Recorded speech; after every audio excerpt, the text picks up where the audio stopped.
What's good, everybody? We want to welcome you to another episode of At My Mama's House. As usual, I come to you humbly out of respect for life and life itself. Can y'all boys hear me out there? Oh yeah. Yes, sir. Yes, sir. What's good, everybody, man? Go down. What's good with you? Chilling. I heard y'all a little bit in the background, so I was just kind of getting everything situated. What my volume sound Yeah, like? man. Yoga trying to get some of that food. They got a lower Yeah, platter. You know what I'm saying? yeah, You trying to get on the foo game? you already know. Sometime this week for sure. Yeah. Rock said he already on that way. Oh yeah, my wife Nigerian, so That's why I said. We got to come to your people. That's how we know we gonna get it right. Gotcha. What's up, Trill? Chilling, brother. How you doing, man? Good to Oh be here. man, Appreciate the invite. Nice to finally get you on the podcast, man. You already know I've been following you and stuff. So with the Lapete Network, man, to all my guys out there who on the show, man, that's my boy Trill, man. So he finally was able to get on. Busy man, busy schedule. He be on a lot of podcasts. So yeah, what's happening, Trill? How you doing, man? Appreciate it. What's good with you, fellas? Very much. Welcome. Appreciate it.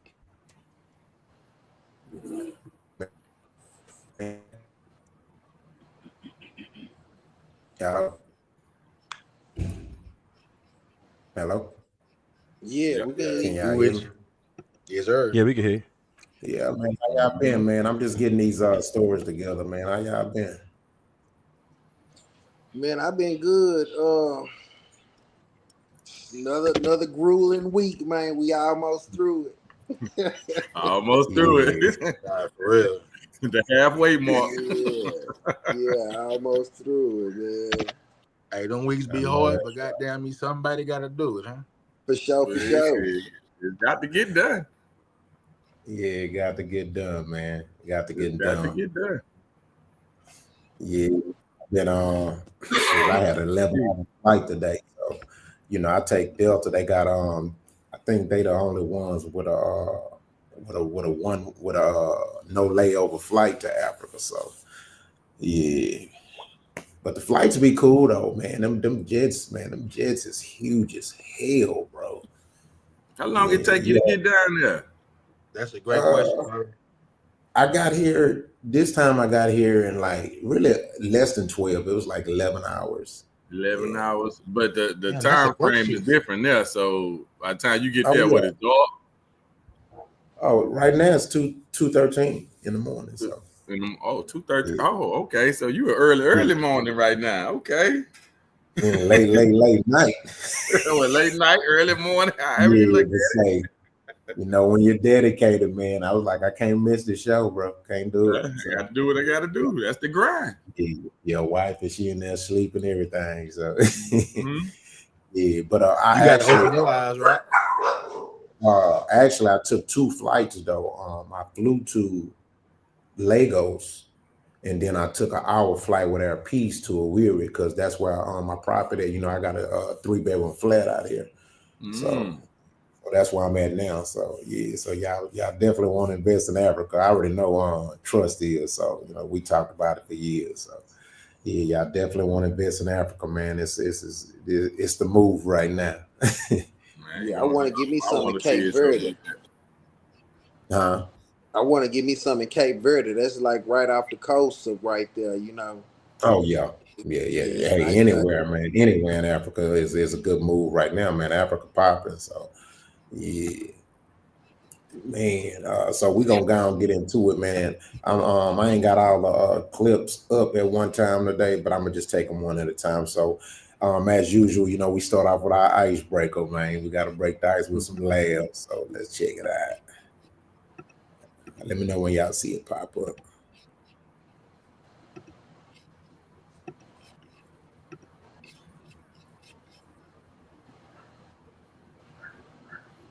All right, I got it. Yeah, we got it. Smell? What's that?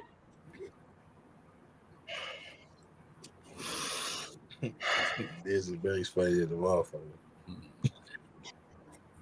You on your third boy? No, sir. I can't tell. Run! Pussy's tight! I wanna be a big strong man. I wanna be a big strong man. If I can't do it, then nobody can. If I can't do it, nobody can. Who's the man? I'm the man. Who's the man? I'm the man. Let me hear my dogs, boy. What kind of bark is that, boy? That sounds like a puppy. It's too hot, man. That's too hot. What you gonna do when them kids ain't ate in 5 hours and they come outside telling you they hungry and the family been sitting there? What you gonna say? It's too hot? Cool. Yeah. You need some help. What you gonna do when it's 12 midnight? You ain't got no Wi-Fi. You can't call nobody. Your girl been sitting in the car. She want no pussy. Hey, what you gonna do? You better figure it out. Right. Change the time. Stroke. Stroke. Now long stroke. Proud of you, boys. You did it. Now go have some babies. You crying, son? Get out of my face!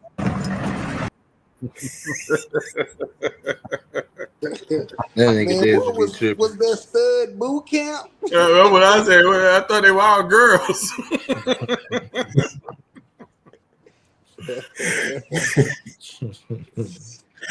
I ain't know it was so realistic. It had a lot of deep connotations to it. Hey, you got to be careful when you sign up for jobs you ain't qualified for. Man, I'm trying to tell you. Hey, she couldn't change that tie. But that wasn't a normal tie she was trying to change neither. That's like a Bigfoot. Goddamn. It don't matter. Don't matter. I got a Dodge Ram. I got a 24-inch rim. It ain't the same. Right there with you. Yeah, man. Say she got to come on with it. Hey, don't sign up for jobs you ain't qualified for, man. Oh man. Lying on the resumes, huh? Yeah, I know y'all ran into them studs who be trying to do the most. They be like too much with the man. It's like, damn, you trying to be more of a man than me. You ain't got to do out there. What we doing here? We still got to recognize the obvious now. You are a woman. Regardless of what it is you're trying to be, you are a woman. Hey, nigga like me, hey, you got it. You got it, my nigga. More power to you. Hey, Trey, what's your thoughts on that comedy skit? It was funny, man. Yeah, it was definitely. All right, we finna get to the first topic, man. Let's go jump in it, bro. Hold on, get it right.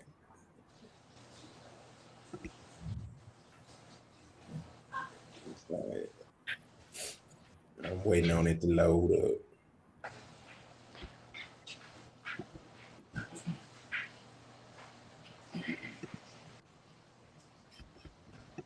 All right, here we go.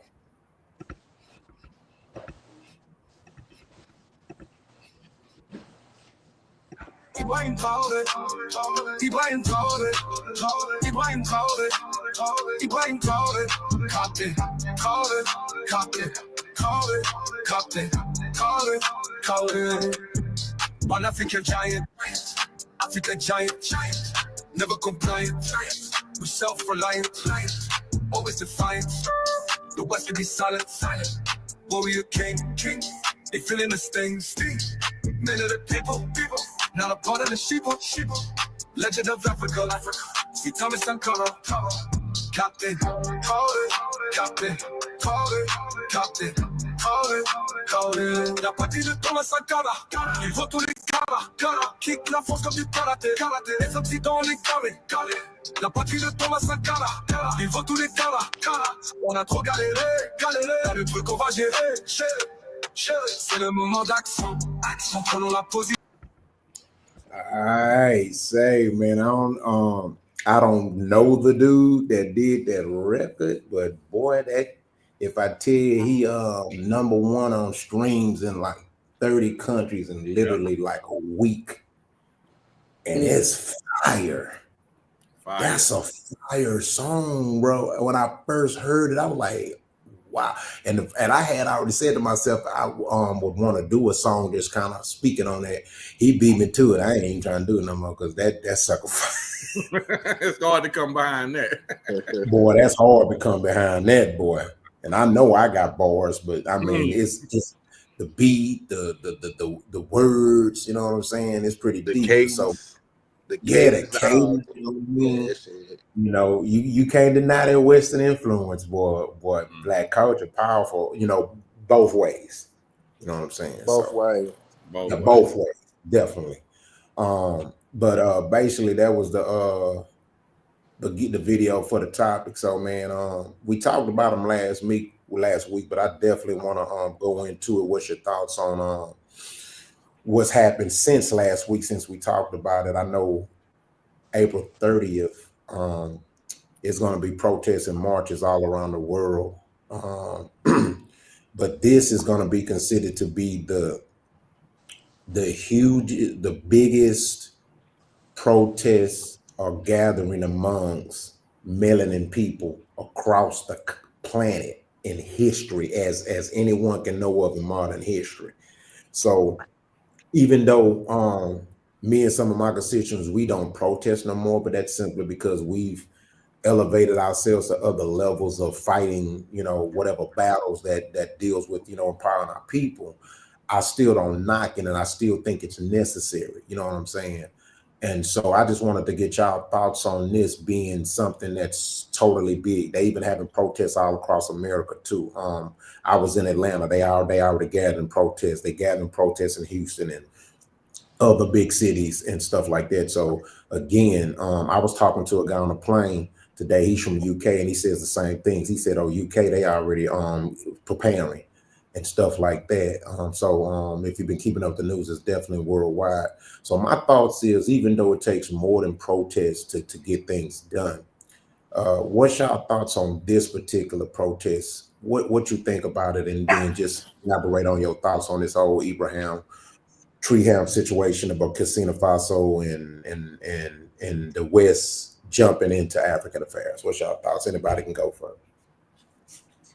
I feel like a protest on this level for what they doing, I think it has its positive notes, and what I'm saying by that is it's bringing attention to the whole Ibrahim Traore thing. You know what I'm saying? Because a lot of Americans, before the general came out and spoke what he spoke, a lot of Americans didn't know who Traore was. Mm-hmm. So with the protests, I think that's bringing more light, making more people go and look up who the brother is. You know what I'm saying? And for anybody out there who haven't looked the brother up, man, please go look the brother up, man, because Ibrahim Traore is the real thing. He is the real thing, and I feel like liberation in Africa is liberation for us all. Man, that was some bars there, man. I noticed the same thing too. That I realized a lot of people didn't know who he was until that coon ass general spoke. That was mind-boggling to me, though. You know what I mean? Like, it just goes to show you that even African Americans or melanin Native Americans, we live in a bubble in America. We really do. We really do. We really do. You know, we really do, and that's definitely not a good thing. You know what I'm saying? We should be aware. We got to be aware. You know, it's a lot of reasons that you could add to that. You know, it could be, you know, of course, parenting and stuff like that. We definitely have to become our kids' social media. We cannot depend on our kids to be informed by TV. We have to become their social media, dog. Because if not, they just gonna be led astray again, like we would. So, yeah. I want to say a big shout out to y'all and thank y'all, because I was one of those people that was in the blind. I didn't know that dude. I didn't know that dude till y'all start talking about him. Appreciate it. I started reaching. Once y'all told me what he was about, I started going to look at him, look for him, hear stuff. I started watching the videos and start paying attention to him. And man, we got a Martin Luther King, Malcolm X. I mean, this is modern day right now, and I'm so moved by everything he's doing right now. He got my full support. So That's what's up, man. That's what's up. Trey, what's your thoughts on it, man? Yeah, so I mean, when you look at what's been going on in Africa, like forever, they've been pretty much ravishing the resources since the beginning of time, and there's been no checks and balances. No one cares. You don't hear America screaming about civil rights like they do for other countries.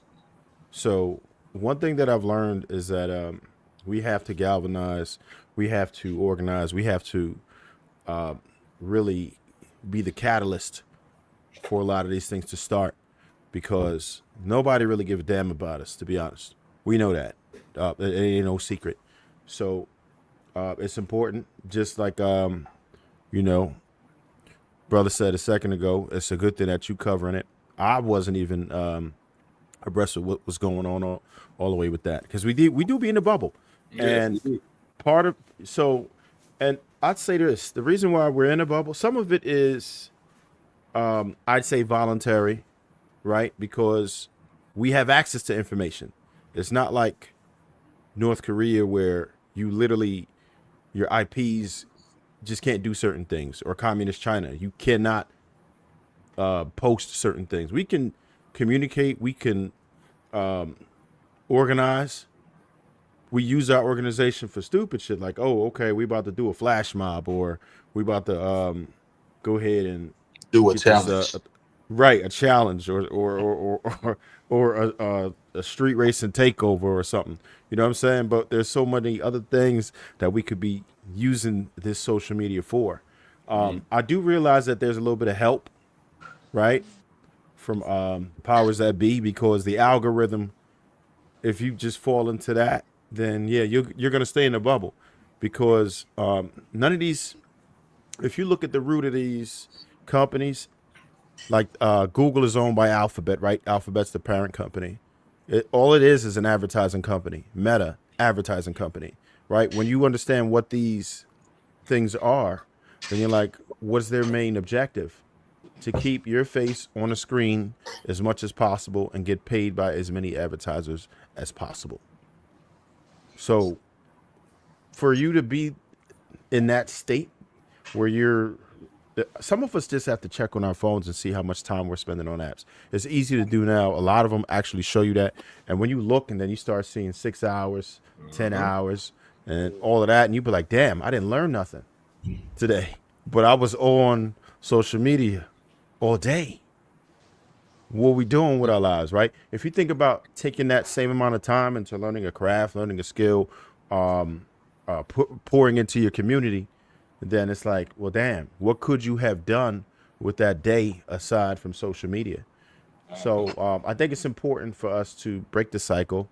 You got to have those talks with your children, try to manage what it is that they're doing and be engaged, see what it is that they're thinking, see what it is that they're doing, because we can't lie, man. Generation X dropped the ball. We know that. Baby boomers were the first selfish bunch, but we know what's up. We didn't make a conscious effort to be parents, and it ain't just us. It's like just the entire Western Hemisphere, man. We just don't care anymore. That's how we behave. That's what was okay. They have us focus on consumerism, right? If we're only 5% of the population and consuming 35% of all consumption, that's kind of crazy. Other countries are saving money. $1.2 trillion a year. Right. Yeah. And what are we doing with it? We're not investing it. Most of us aren't investing it. We buying the new hotness, right? We want the biggest cars of it. We want to buy, Chinese made Louis Vuitton, right? Like, what we doing? Their creation. Right. Recreation. We need Making to go out. And overpaying. Cadillac #1 dealership. Right? We need to sit down and do $300 meals. Right? Like, if we start to take the time to just look at ourselves and have that be able to self-reflect, and this is something that I've had to do, because anything that I just mentioned, I was either completely guilty of or still guilty of, to keep it G, right? I'm still a work in progress, but at this point I'm making a conscious effort, right? And trying to pour more into the generation and explain things to them with context. I think that's one of the main things we can do. The only way to stop this, we have to worry about our future, right?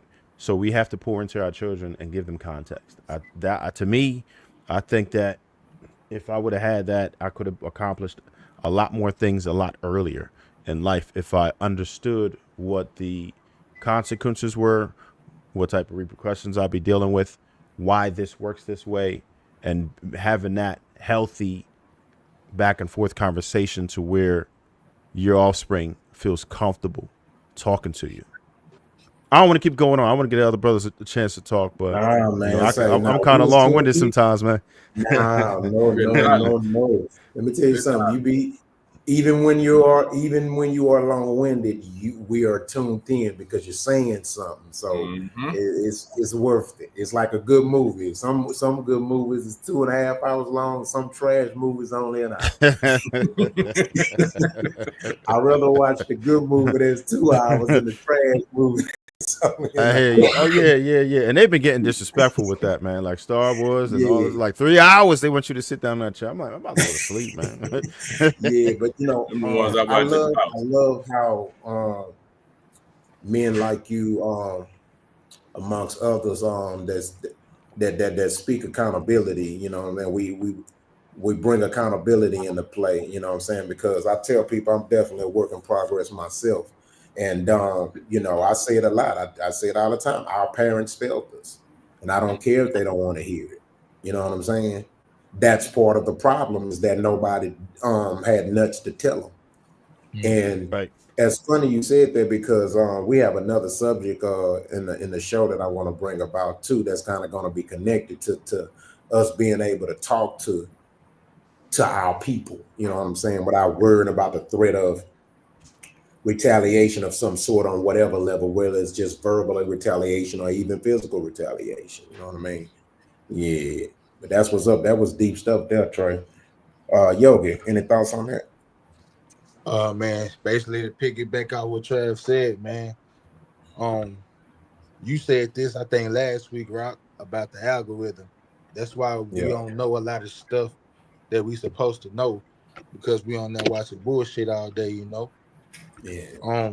And then when you go into it, whatever you sit up there and watch the most, your algorithm gonna reflect it. So that's why a lot of people don't know about this man and what he doing over there. You know what I'm saying? And then for us to galvanize like that over here, man, it's gonna take a lot of work, man. Cause I don't know, man. Black people over here, we got that dog mentality, man. We ain't gonna come together like that for no cause like that, man. So you said just keep on rocking, doing what you're doing, man. It is what it is. Gotcha. I feel it. All right, man. So we finna switch subjects. We finna go into some. Pardon me. I just had a little point. If y'all don't mind, I just wanted to ask a question. Yes, sir. Go ahead.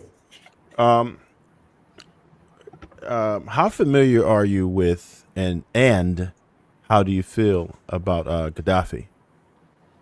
Anyway, I definitely want to speak on that. I'm glad you brought it up. I was so open to face. Let me say this. I said both of y'all jumped.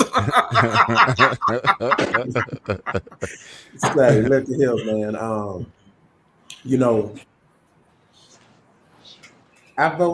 I tell people this. I voted for Barack for two main reasons.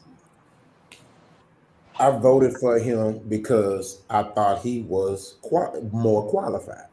I truly did, right? But I also voted for him because he reflected my skin, my melanin. It was both. But sadly, he showed me who he was during his 8 years in office. And out of all the things that he did, out of all the things that he didn't do,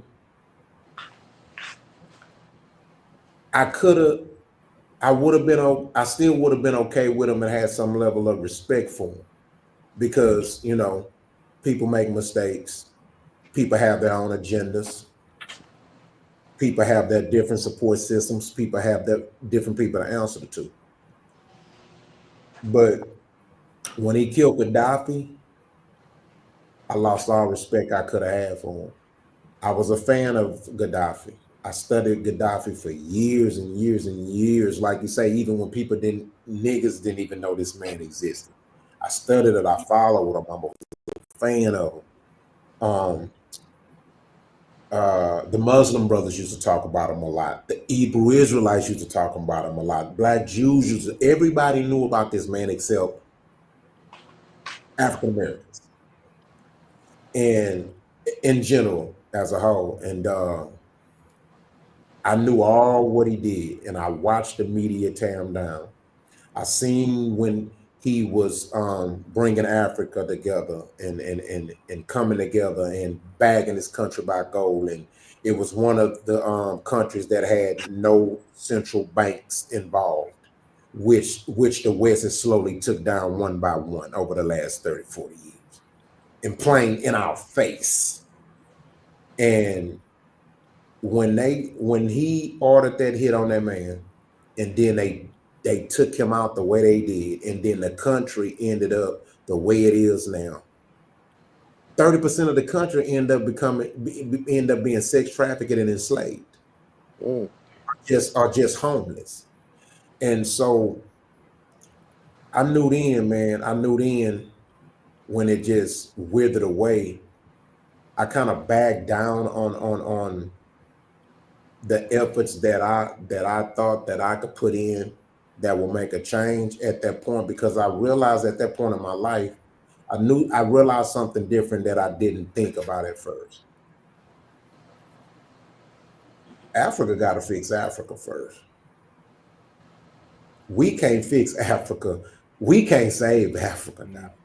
We can't. It's impossible. For one, we don't have our own land. We can't bear arms on our own land.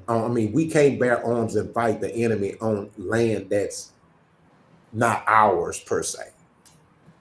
It's been taken and reclaimed. And so that's a battle that we could never win, you know what I'm saying, on no front, you know what I mean? And so the Traore situation has fueled us now. And now I feel better putting in any efforts to help Africa, because again, like Trust say, Africa's liberation is liberation for melanated people all around the world. It's a ball effect. It's gonna happen. If they rise up, we rise up. UK is already majority blacks now. You know what I mean? America's already minority whites. They're now second to Hispanics. You know what I'm saying? And South America's always been majority black. You know what I'm saying? So it don't take nothing but the flip of a switch in the people down there to get their country back.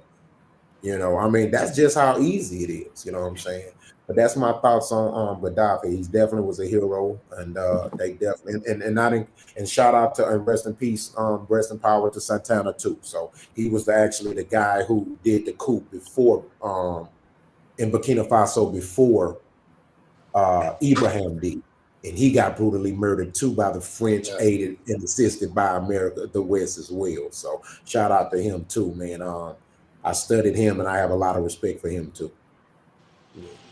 Yeah, and that's why I brought him up, because I kind of fear that he's starting to pick up steam, and he becomes a threat, and I think now he is going to be threatened. Unfortunately, you know what I'm saying? Yeah. That's just what they do. You start to make the right moves, they want to get you up out of here. You know what I'm saying? Yeah. Now the difference is that I can say what makes it. Yeah, what I say makes it different with him is that you got social media now, and not only that, he has backing from powerful countries that America don't want to fuck with. Putin just sent over 50,000 soldiers to Burkina Faso to protect him. So which means that if the West and France come in and they war with him, they're warring with Russia. And that's a whole different fight. Mm-hmm. You know what I'm saying? Also, China has offered assistance as well. Niger, Mali, and even Ghana has offered assistance as well. So it's a difference now because now you got more African countries coming together, and they're willing to protect each other with manpower as well as just economic power or vocal assistance. You know what I mean? And so it's a different monster now. They definitely can't just go in bullying them now because now they fight more than one opposition. So I'm not saying it's gonna stop them, but they very well better be prepared for the repercussions because this is a difference. It's a difference when you're talking about a whole continent of people coming together. And it's one thing about Africans that we've never done it, and respectfully, they when they revolve, when they do revolution, oh, they do it with violence. They're not scared. They're willing to die. Machetes, rocks, whatever. They don't care about your weapons because they know they outnumber you. And they know you only got so many bullets. So it's a difference. I mean, in Lagos, there's 25 million people live in Lagos. If they really wanted to overthrow the government, Damn. they could just do it. Just come together and do it. It's not hard. Mm-hmm. You know, And I tell it's you 4 this million too: people. the Western playbook is played out. They still running the same old 52 fake out that they've been doing for the past 100 years. And now it's easy to see right through it. Like Ibrahim Traore was telling us almost a year ago what they was gonna do, and then they come right back and do exactly what this brother said they was gonna do. You see, they gotta tear you down, tear the image of you down before they can make they move and just go in and do what they want to do. Cause see, if everybody looking at you like this savior or this hero, and they come in and they make they move, now you got a billion upset Africans. See, because you got to keep that in mind, like you say, African is the most populated continent in the world. See, they always talk about Asia or how many of these Asians it is. It's 1.6 billion Africans, young Africans. Asians are old. You see what I'm saying? So they try to send out this propaganda and tear this brother down like the same thing they did with Gaddafi. The same thing they did with Gaddafi. Yeah. Made him out to be an animal when this brother gave free health care, free education, a debt-free country. I mean, didn't owe a soul. These are things America can't say they doing. No Western country can say they debt-free, free health care, and free education all at one Y. You see what I'm saying? Mhm. But see, they put that target on his back, and see that's why I look at the UN, man. The UN ain't no such thing as United Nations, and I feel like personally, the whole Africa need to bag out the United Nations because Gaddafi put it on the spot when he made the speech in front of the United Nations that they don't Mhm. even count African countries' vote equal So don't to the European votes in the United Nations. at all. That's ridiculous. That ain't it's nothing united about that. You see what I'm saying? So it's time for Africa to pull out that whole situation. And Yeah. and They that's what even Ibrahim. You say what, brother? oh no, go ahead. And that's what Ibrahim Traore is pushing that whole United Nations things, man. That's a scam. Yeah, That's a scam. And they yeah, get you them know, people in there and talking about, oh, we together, we united. How we united? But your vote outweigh no, my no, vote, and we talking about the land that me and my people live on. that's Man, that's crazy. crazy. It's That's crazy. that's that's just You know nonsense. what's That's even just crazier? Did you know that around 70, 80 years ago. And again, no one knows how they got all these African countries to sign. The African countries signed a bill saying that they agree not to make any weapons or manufactures any weapons or nuclear facilities. And that's why they're so unmanned. But of course, that's changing now. You know what I'm saying? Because most countries that produce weapons are non-African countries. You know, and what's sad about, and I take that back, over 100 years ago. So and I take that back, but it really goes to show you just how much of a loving people we naturally are if we're not infected. Like they was like, cool, we don't need guns. We like you think about the psychology behind that. You know what I'm saying? And of course, that's an old playbook. You know, we got to change that.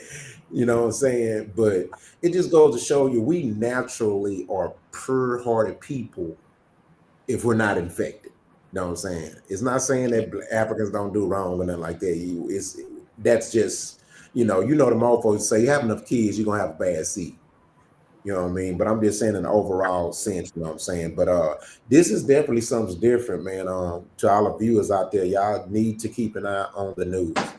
Because right now, like for example, France is desperate right now. France is going to be the first to fall. Because remember, South Africa kicked them out of their farms and put black people back, Africans back on the farms. So they're running out of food. Also, with the nuclear energy, you got and the gold alone, Burkina Faso, that's where they was mining the majority of their gold, besides Congo, but they didn't kick them out. You know, so many of these African countries from Ghana kicking them out. Then China. Hello. Can you hear me? Yeah, we can hear you. We can hear you. Okay.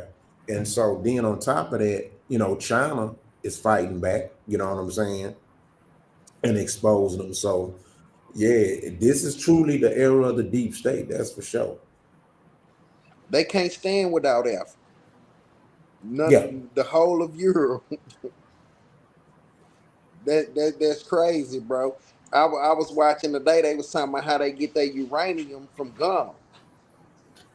So they get the uranium, and France makes nuclear power, right, with the uranium, and sells the power that they make to other countries.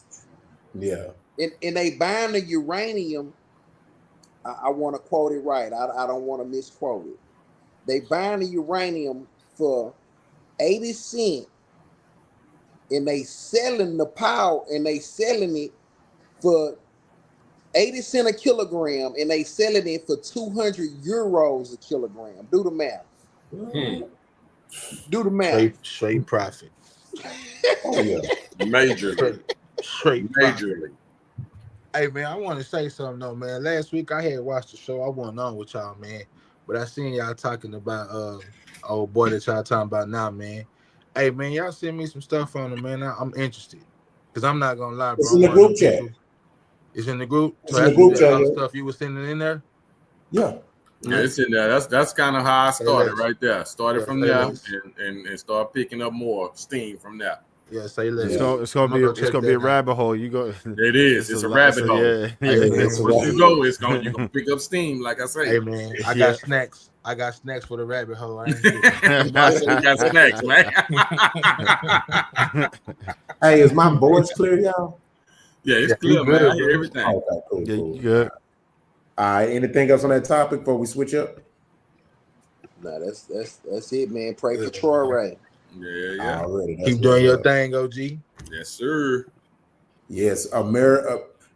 a black melanated American stand with you. Don't let the media fool you. I like the way I don't even know fully details about it, but just by hearing what he doing, man, that's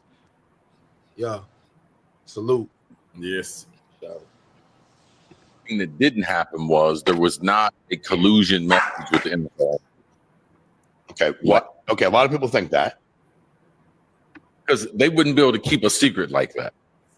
And so they might do it, but they couldn't shut up about it. They wouldn't be able to shut up about it. But every owner is very, very selfish. Now, why would I do something to my detriment? Like if I need a quarterback and I think this kid is it, what he didn't realize is the guys that have fallen in the draft before, they all had unusual traits.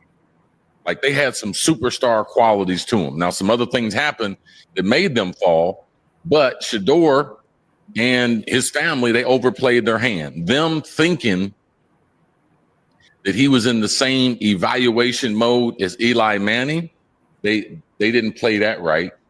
Them trying to narrow the teams that he was going to go to, that didn't do right. Not working out the combine, that wasn't the right thing. His interview process, obviously he could have done a lot better in that. Mm-hmm. A lot of people left that meeting, felt he was very, very entitled. Which meet? Like, because they said Brian was Brian DeBall, Giants coach, had said he didn't like the meeting. He asked book, he was his playbook or something he was supposed to know. They felt weird about it. I don't know who else said they didn't like the meeting with him. Or just people behind the scenes saying they did.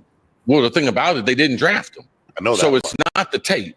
And he likes guys to be a little more open before he lets it go. And he doesn't have a big time arm. He's not a big guy. He's not overly athletic. Mm-hmm. So his measurables are not, say, first round measurables. But he played football like a first rounder. But his tape is first round tape. But his measurables are not first round measurables. Well, you don't play football all the time. You're a human being the rest of the time. And how you're going to be in the locker room, how he already came up with this line of merchandise, legendary, like he's already calling himself legendary. All those things are problems. Right now, he's working check to check, man. Like he's not going to get a big signing bonus. There's not going to be a big guarantee. Any day they want to get rid of him in the week, they can get rid of him. Don't we think Shedeur is smart enough to know he's not at Jackson State and he's not at Colorado? No. You don't think so? I listened to too many of his answers. I saw too many of the outtakes. I saw too many times he was working out with other players, and he said things that I thought were highly questionable for my franchise quarterback. So like what? When he was working out with Cam Ward, him and Cam Ward, the number one pick. Yeah. Hey, man, you want to cut a rap video together? No, I want to be known as a football player. And he's like, what do you do for fun? He's like, I play football. Okay. Why wouldn't you sit down with people? And something these kids never understand, even if you're a top 10 pick, you're in the NFL for a long time. Yeah. So your interview, your tape, people in the room that see you, someone can like you in the room. They might. The number one thing that didn't happen was there was not a collusion message with the NFL. All right, so before we discuss this subject, I want to put in one more video because I really want to add contents to it. So I'm going to play this one and then we can discuss the situation.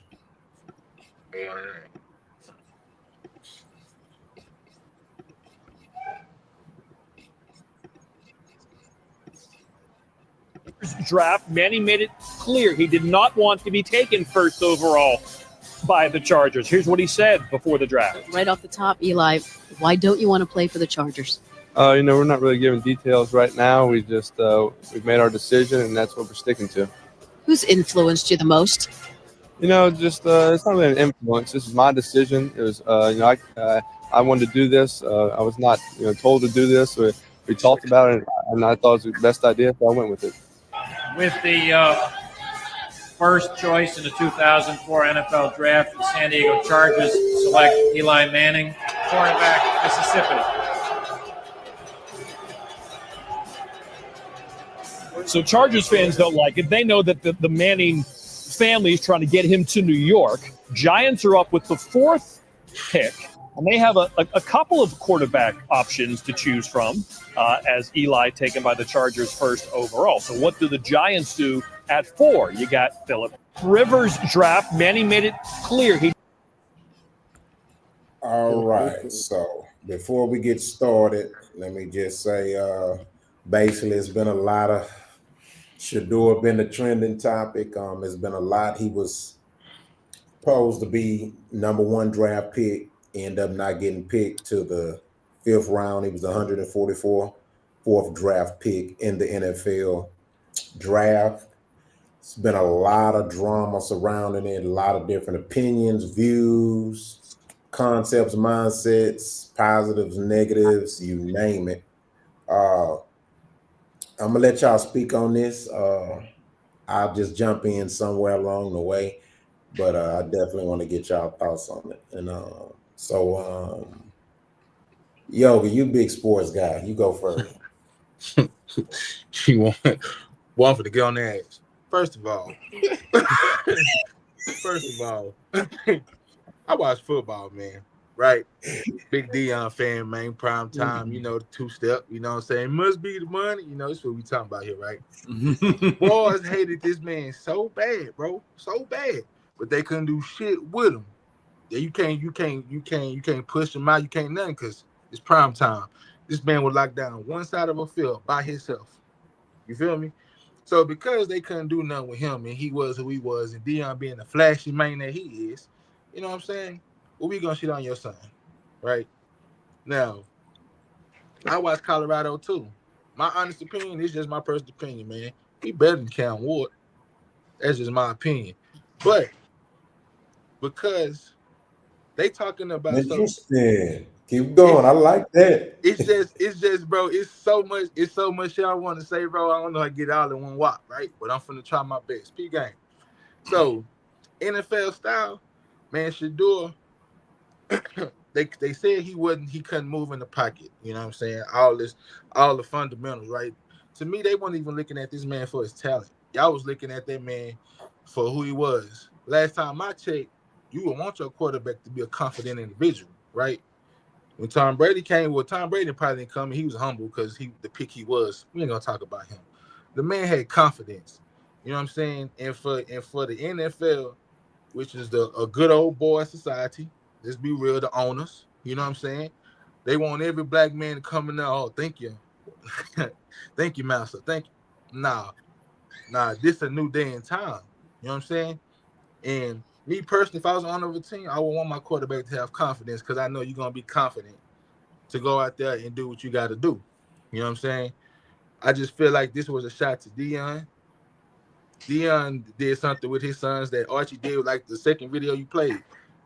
Eli sitting up that line. That's why he was talking. I was shaking my head like, bitch, your daddy told you what to do. Shut up. You know what I'm saying? Because he did. Well, when Deion do the same thing, it's a problem, right? But you know, Eli, Archie, them complexion for the protection. You know what I'm saying? They can do what they want to get away with it because they go into a good old boy society feel. You know what I'm saying? This is my opinion, and I put this over anybody, man. I'm glad he went to the Browns. My personal opinion, Shedeur gonna be starting week 1. That's just my personal opinion. Because what they did was they gave that man, he was already an arrogant motherfucker, which he should be. Now, with them doing that to him, this man sitting up there got a party at his house. I watched the whole thing, bro. Party at his house, jury on, first round ready. And then y'all push him down. You ain't do nothing but put a chip on his shoulder to make him want to go out there and fuck y'all up every Sunday. You feel me? Nah, this is just my personal opinion. Like that, I feel it. I can dig it. right there, that will put a chip on my shoulder to y'all didn't want to give me. And then like the dudes that they got picked in front of them, man, I'm gonna be long-winded on this subject. That's pretty much my take on the bundle. Y'all go ahead, man. Because I'm gonna be talking all day about this. Yeah. Anybody who Go want to ahead, jump? Quality. You got a son in college football. Let's hear your take on it. Yeah. You got a little cousin in that thing. Talk to us. You. Okay, so first thing is we're gonna have to do this here. We got to teach the young man, which is the Deion's son, Shedeur, that it doesn't matter where you get drafted at. You're gonna have the last laugh at the end because as long as you do what you're supposed to do, they got to pay you after that rookie contract is up. And when they got to pay you, they're gonna be then talking about will he take a discount? Will he do this? Will he do that to help the team? No. Did the team help me when it came to draft night? Did the team find me to be valuable or anything like that when it came to draft night? So I'm not looking to be helpful towards them. Pay me my money. and pay it in full. I want every penny that you're supposed to give me, and I'm not taking a penny less. As a matter of fact, I'm gonna do my best to drive it even higher. So that is what his first thing should be. You take care of your business on the field, and then you'll have the last laugh at the end.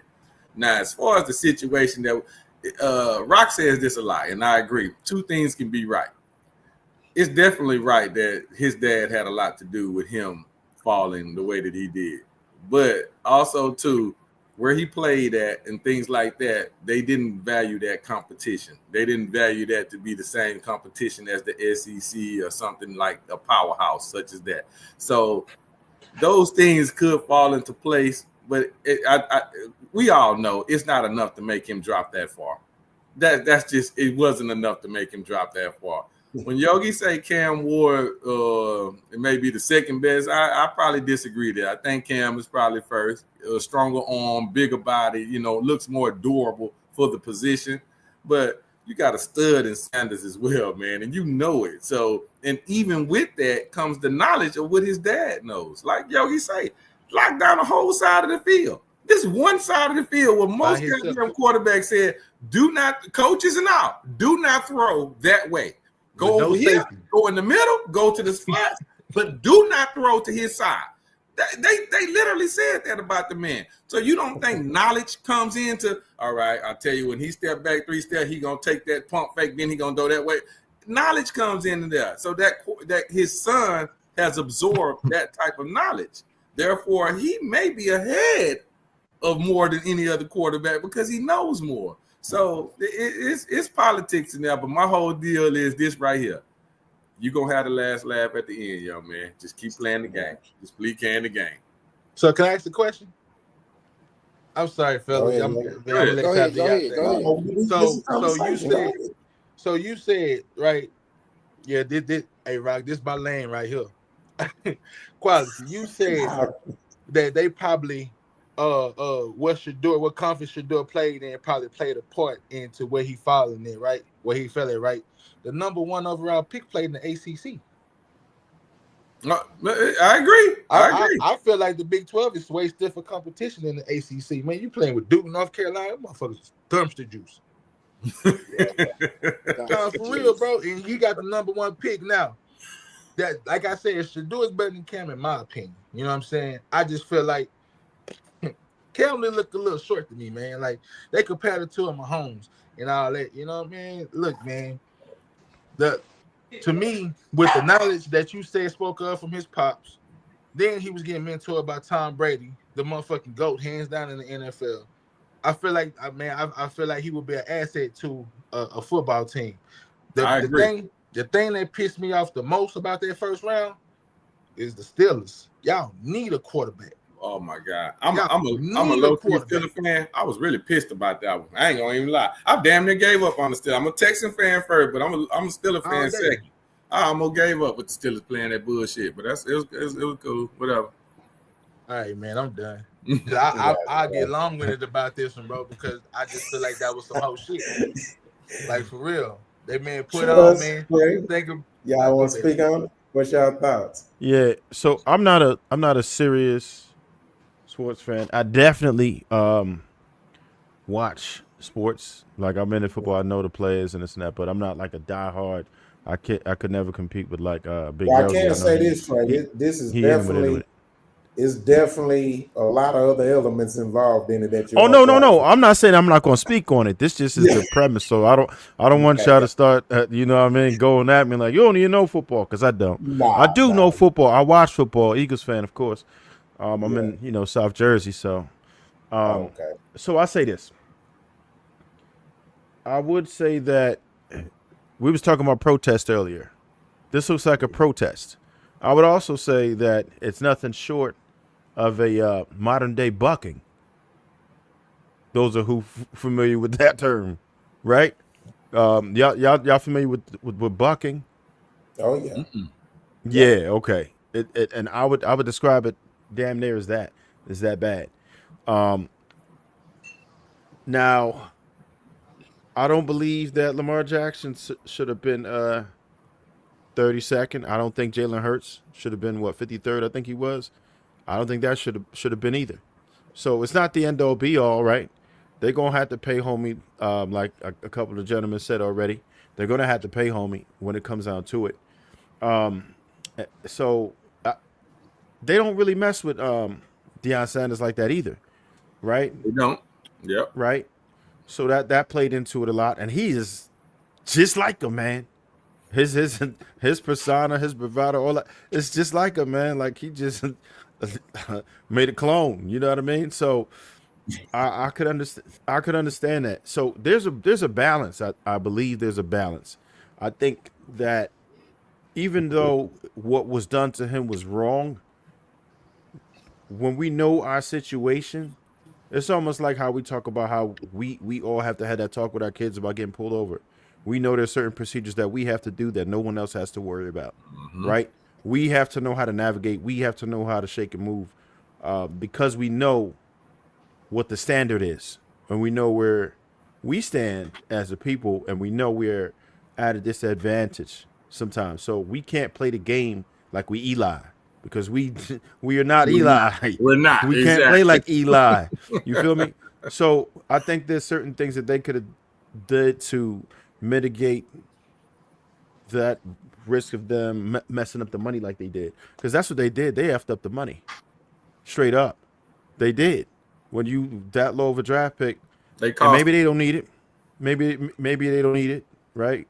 But still, it's things that you can do to avoid it because you know what the situation is. I mean, they definitely know more about football than me. They definitely know more about the owners than me. So how could they be so delusional to feel like you could come in like that? You haven't done anything yet. I think that they're extremely promising, but you haven't done anything in the NFL yet. People love humility, and I get it. We're not telling anybody to kiss the rings or none of that. You ain't got to kneel, but there's a balance. You can't come in like you running the show when you haven't shown improvement and anything on that level yet. It's a different ball game. College is one thing, and I really think that just the trajectory that he's on, he's going to be a superstar. I get it, but you haven't done it yet, right? We've seen certain things like Cam Newton look like he was about to be that guy forever, or at least a very long time, but then it just didn't happen. It didn't happen for him. He got robbed, in my opinion, by one of the Mannings, and then that was it. It was just lights out for homeboy. I never really see him get what I thought he deserved. So what you got to understand, when people like you, then it's a different ball game, right? I don't feel like let's say Jalen Hurts, he's serious, right? But you could tell football is a serious thing. Football, the NFL people, the owners, the coaches, and all, they really want you to be serious. And certain organizations are very serious, right? So they don't want that. And then you just, even in the defense of the organizations, it's like when you infuse a personality like that into your locker room, which was mentioned in the first video, it's like, damn, do you want that, right? Because you might have other players feeling the type of way. They may get along with them, they may not. If you don't have that proper chemistry, you could mess up an organization. You could be the best talent in the world, but if you don't gel in any organized sports, anybody who played organized sports, you know that locker room got to gel. Y'all got to be on the same page. Y'all got to have a brotherhood. So when it comes to situations like that, they don't want to upset the pot. If they got something that's pretty good, you're not going to take a chance on somebody who could potentially grenade your whole locker room. So you have to understand that their perspective on it. I don't think that he should have been anywhere near that, right? That low. Because even if I would have just used him for leverage, even if I didn't want him, I feel like at some point somebody would have saw his potential. And right? Right. Exactly. That's what it looked like. That's what it looked like the Chargers did, right? Because man, he said, I don't want to be on it. And shipped him off. Yes. Right. Yes. Right. Even for leverage. Like, so I think they fucked up the bag too. In all honesty, same deal. So yeah, that's where I'm at with it. But see, when they talk about his his attitude and him coming together in the locker room. Like I played football, bro. For shit from young on up to high school. I ain't never making no college, nothing like that. But Okay. what I learned in the sport is this, man. A dog respects a dog, bro. I don't give a fuck what your attitude like, niggas. Is you out there? Is you coming out here to get this dub or what? You know what I'm saying? And I feel like he carries himself, man. That man want to win because he comes from Deion. He bred from greatness, bro. I caught clips of that reality show they had when he was younger, man, and all the stuff that Deion bred that man to be like that, man, to be confident in what you do. You know what I'm saying? The locker room situation, bro, I don't even think it's gonna be a problem. And I'm gonna tell you what I find crazy, man. I see more black analysts hating on him than the white boys, bro. That's crazy. I'm done. Yeah. Now, check this out. I love confidence. I love confidence, and I think confidence is absolutely necessary for you to become great. But when it crosses the line into what's perceived as arrogance, is problematic. And I think that now maybe he really ain't like that, but his persona and his legacy would have people to believe that he is. And I think that was the main turnoff, right? And to me, if I was the owner, I'd have snatched his ass up. You know what I'm saying? Pause. But in all reality, them dudes don't see us like we see us, right? If any of us were one of the owners, we would have been like, all right, we're going to have to tighten homeboy up, right? But they don't want to be bothered with it. That's just how they are. You know how it go, man. We the boogeyman. For sure. We the boogeyman. So we scary. You know what I mean? We're troublesome. We're menacing. Yeah. We're all that.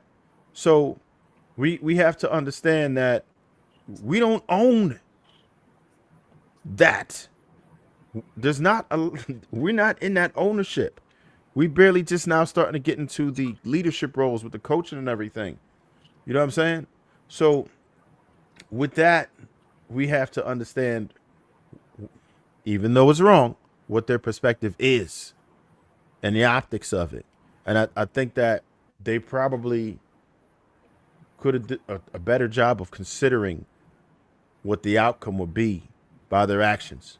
And I don't justify any of that nonsense that these dudes are doing. It's shameful. Even the homeboy Trump called it out. Right? Yeah, It's Trump called shameful. it out. It's shameful. But we know what it is. We know what it is. And we have to be conscious of it. Right? And we have to move based on what we know the situation is going to be like. And for them to not consider that, to me, I'm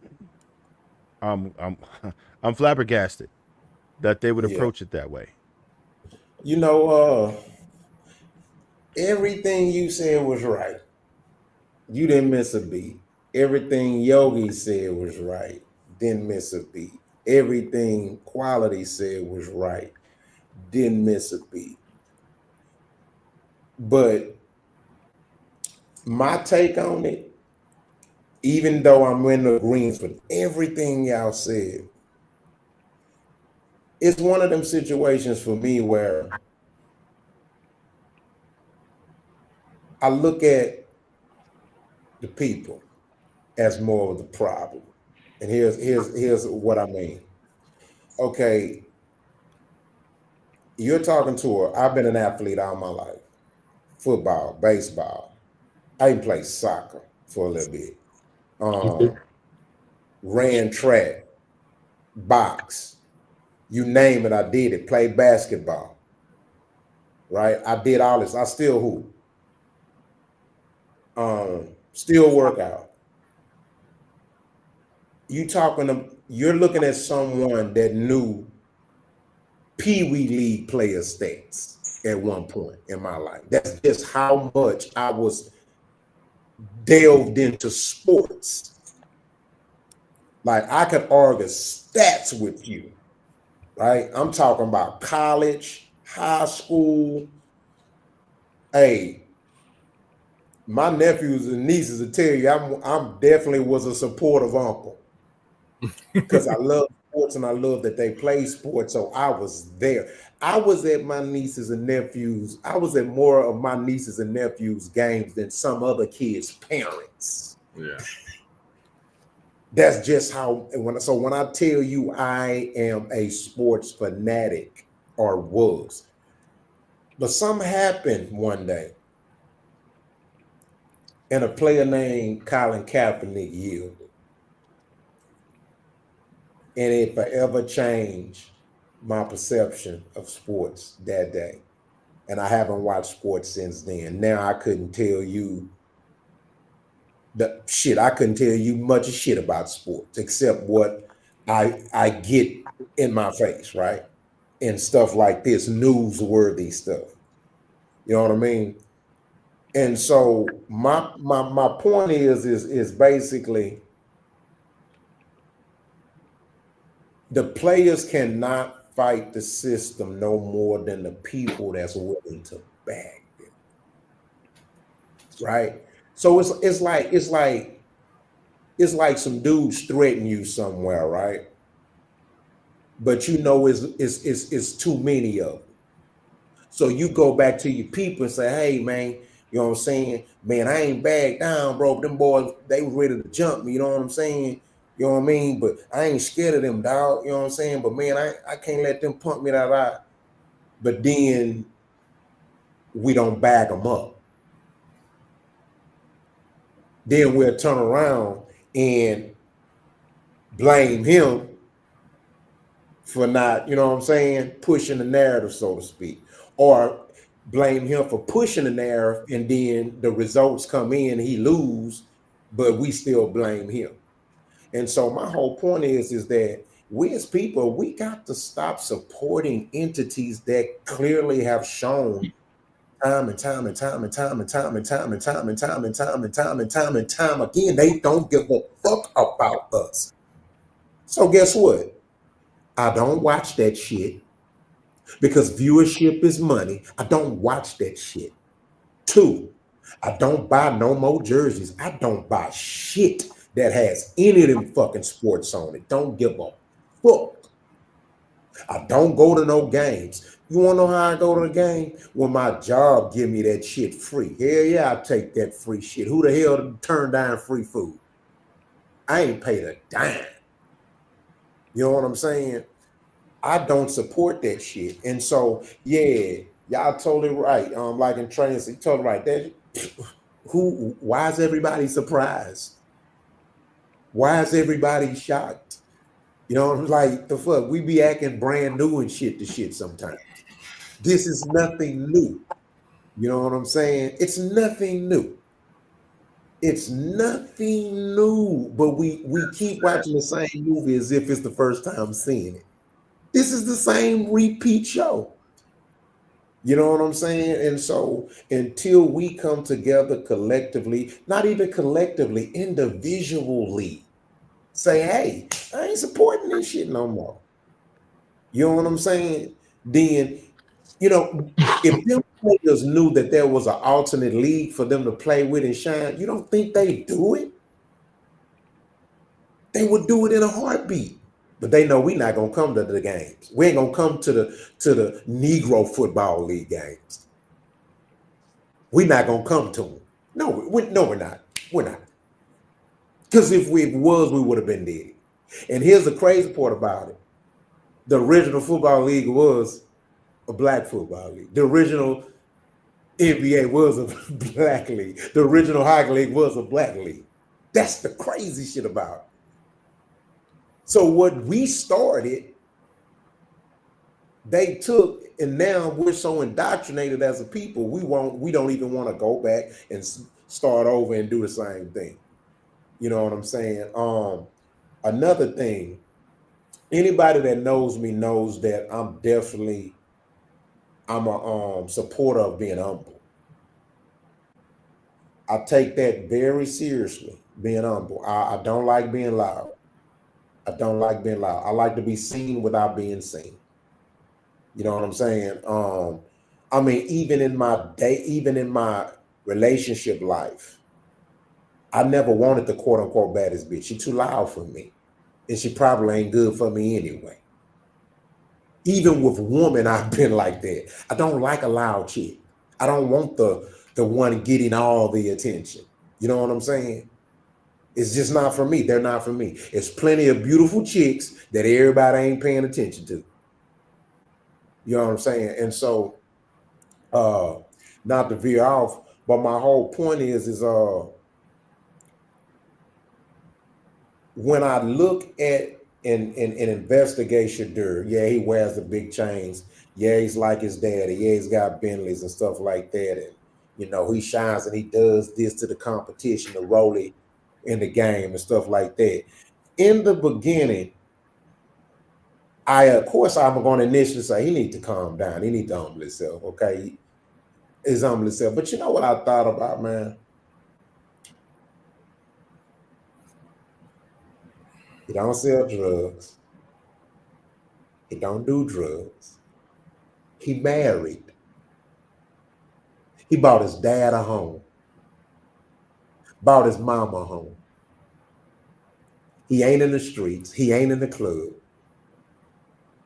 God damn it, he need to brag. He need to flaunt. He need to, because more youngsters need to see where it's more justifiable and acceptable to flaunt. Because they're idolizing people that are flaunting for all the wrong reasons. The drug dealer, the rapper who's idolized, who's trying to be the drug dealer, the street goon. And I'm like, you know what? If I have to choose, yeah, you know what I mean? I'm like, if I have to choose who's going to be,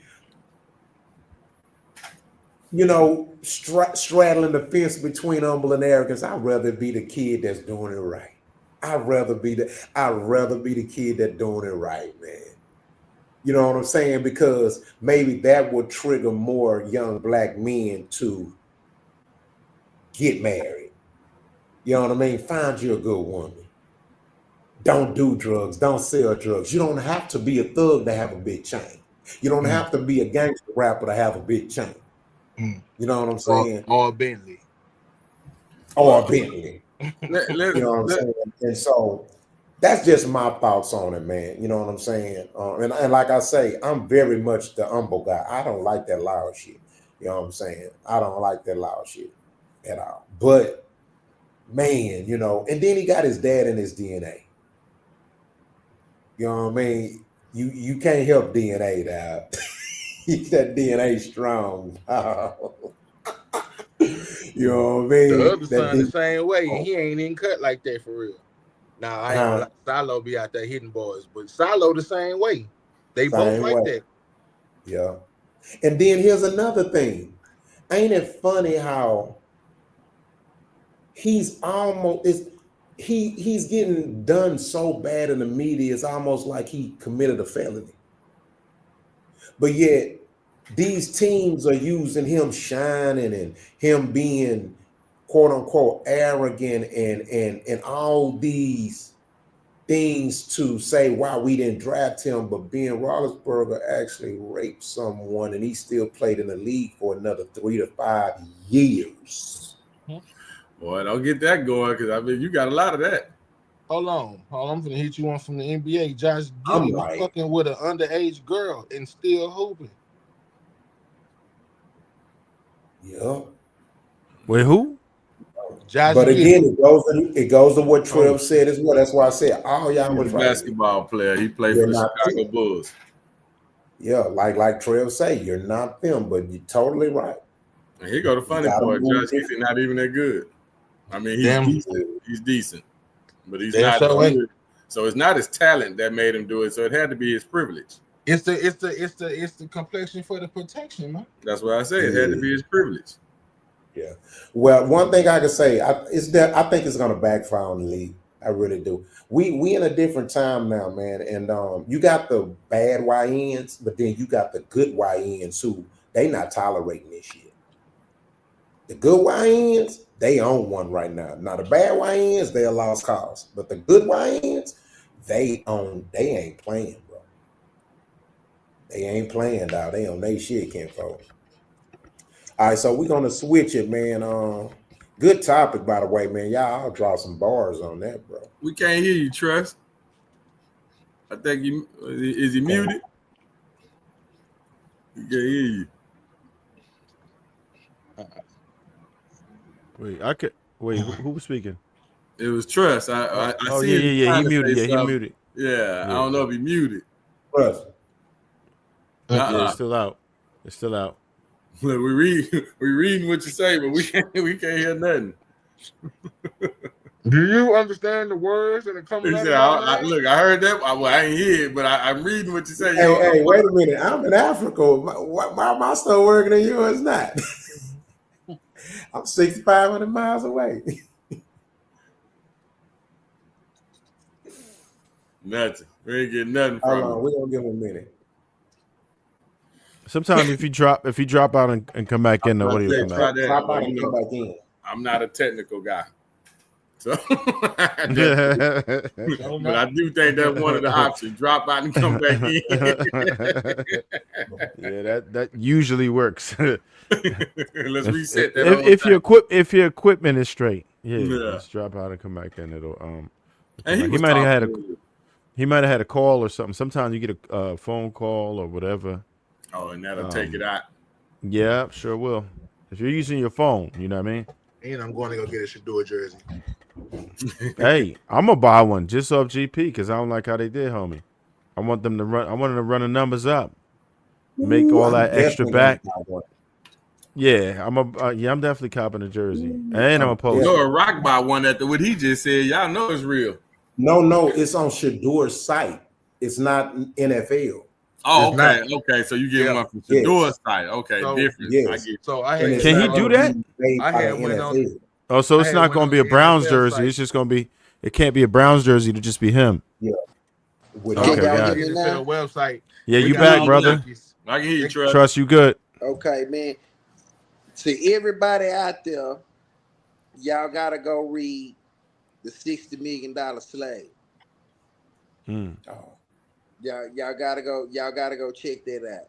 And that's gonna speak volumes. I like to drop books on brothers, you know what I mean? So they can just go check it out. Do they got it on audiobook or what? They should. You know everything on audio. Nah, a lot of people, man, they be doing their work and put it on 1.5 and then, you know what I mean, absorb all the information. I like to multitask. That's just me. 1.5, keep it going. Yeah, I like the audios too. I like the audios too. But yeah, man, go check. No, the $40 million slave. I said 60 million. The $40 million. I read that book. Yeah, I read the $40 million. I thought $60 million was a different book. I thought it was a sequel or something. No. $40 million slave. Okay, yeah. I read. Yeah, $40 million. Go check out the $40 million slave, and that's gonna speak volumes to exactly this situation. And that's all I'm gonna say about that, man, because it's an atrocity. Yeah. I want y'all to listen to this close. I really want y'all to absorb this. My neighborhood really was just poor black and poor white, and so I hear a lot about white privilege, and I'm like, fuck, man. Missed that. I mean, I knew some motherfuckers with sweaters, okay? Don't get me wrong, you know? But I was 2 tank tops in the winter. And my black friends will get mad at me, man. Like, man, look what you did to us, man. Look what you did to us. Like, bro, do you think I would do all that shit and move right next door, bro? Now we gonna split these plums or not, man? Like, we're down here together, dude. You think I took all your shit and just...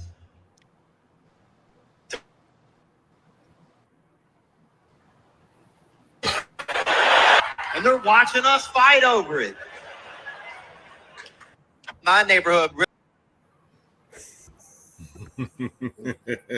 Bro. But see, here's what's funny about this shit, right?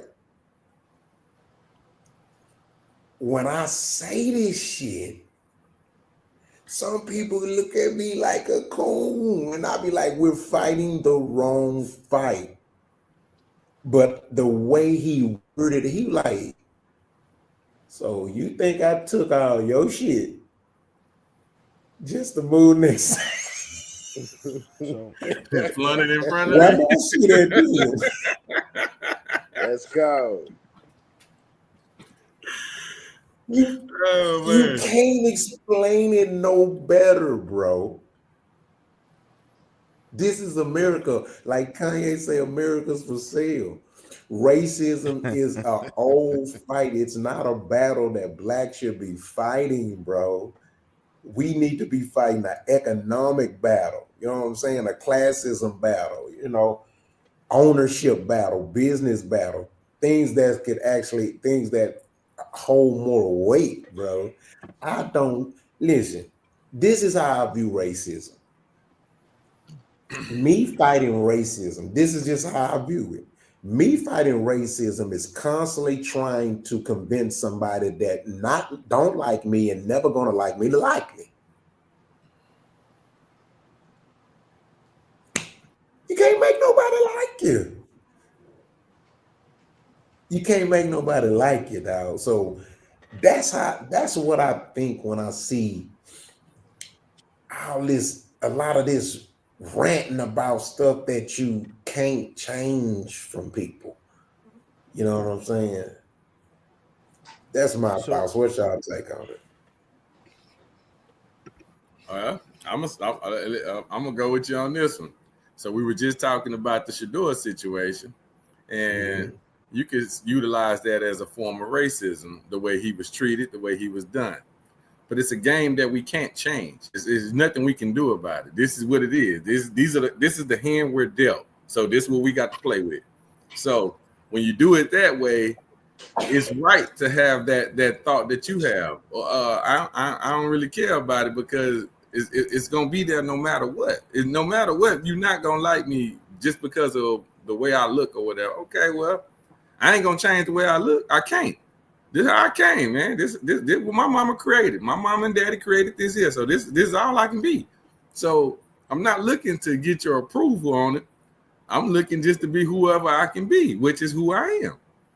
So I can't worry about what the next person is thinking about. So let me play. I wouldn't say devil's advocate, but I want to add some context to it to get see what their thoughts on it, right? So on the part where we say, you know what I'm saying, like we can't fight a certain battle, right? So what's your thoughts on this? Okay, so we know it's the club and we know I'm gonna say this, it's clearly no team that's 100% black on, right? Let alone coaches. Can you agree with me that we have enough African American millionaires and billionaires to buy our own team together? Yes. Hold on. Not only that, this is another thing where I have to question the validity of the people, because you got to remember, a leader is only strong as his people behind them. This has been shown all across time. So here's my thing. The Green Bay Packers, a lot of people don't know this. The team is majority owned by the fans. Right. That's the only team that is that way. So, okay, we can't expect the billionaires to just give up all their money and risk some shit. Why don't we as people help pay for the team? Remember, the city pay for the damn stadiums anyway. The taxpayers pay for the stadiums anyway. So my point is that economic ignorance is where we're challenged at. So we'll pay for a white boy stadium, but we won't pay for a black owner stadium. That's fucked up. That's diabolical, bro. See it this way though, and I don't mean to cut anyone else. If anybody else want to chime in, I'm gonna try to make this one real quick. But see it this way: when the white folks stadium that they paid for and stuff like that, they're gonna get the endorsement deals. They're gonna get the TV contracts and all that stuff. They get that stuff because of who owns it. See, if it was a black person that owned that stadium, they probably wouldn't give us those deals. They wouldn't give us those. I disagree. I disagree. You disagree. I disagree. I'm gonna tell you why. Because guess what? There's a city right now that wants an NFL or NBA team. They want it, and you could best believe if somebody come in there and they willing to put a team in there and build that community up, they gonna give you. They ain't gonna endorsements gonna and then okay. So let's say they don't. Okay, then we got black endorsement, we got foreign endorsement, but I disagree. These companies don't, these companies see green. They don't see no other color, bro. They see green, bro. You could say that with the Shedeur situation the same way. They saw a very talented dude that's going to bring. No, I'm talking about the public in general. You're talking about the owners. We know that's a golf club. We understand that. But we're talking about a city, man. Not every city is KKK-ish now. You know what I'm saying? If that was the case, you know what I mean, we wouldn't be in where we at in some place. We got plenty of mayors and governors. So we have people in place strategically that can help push this situation. You know what I'm saying? It's very viable. It's very viable. But here's the thing. You got to have enough people behind you. And just like Green Bay can have a publicly owned team, we can have a black owners come together and do the same thing. The only problem is, let's be real and see, you know, as a people, we lack accountability too. But if the owner say, "Hey man, we need y'all help," y'all, you know, everybody chip in $5-10, we ain't gonna do shit. But the Hispanics do, the Asians do, the Indians do. But see, like, and don't quote me on this, but I think I heard this before. You just can't come to the NFL. Hey man, I got the bread to get this team. Like they gotta vote you into that. They gotta put you in there. They gotta vote you in. They're not gonna. They not gonna. Man, I don't give a fuck if you Jay-Z. Goddamn. But how do we know? How do we know? Me personally, I don't think there's not nobody that tried. I don't think there's nobody that didn't try, bro. LeBron James right now. You can't. Here's my point. How can you say you're gonna lose a fight you ain't even had to fight yet?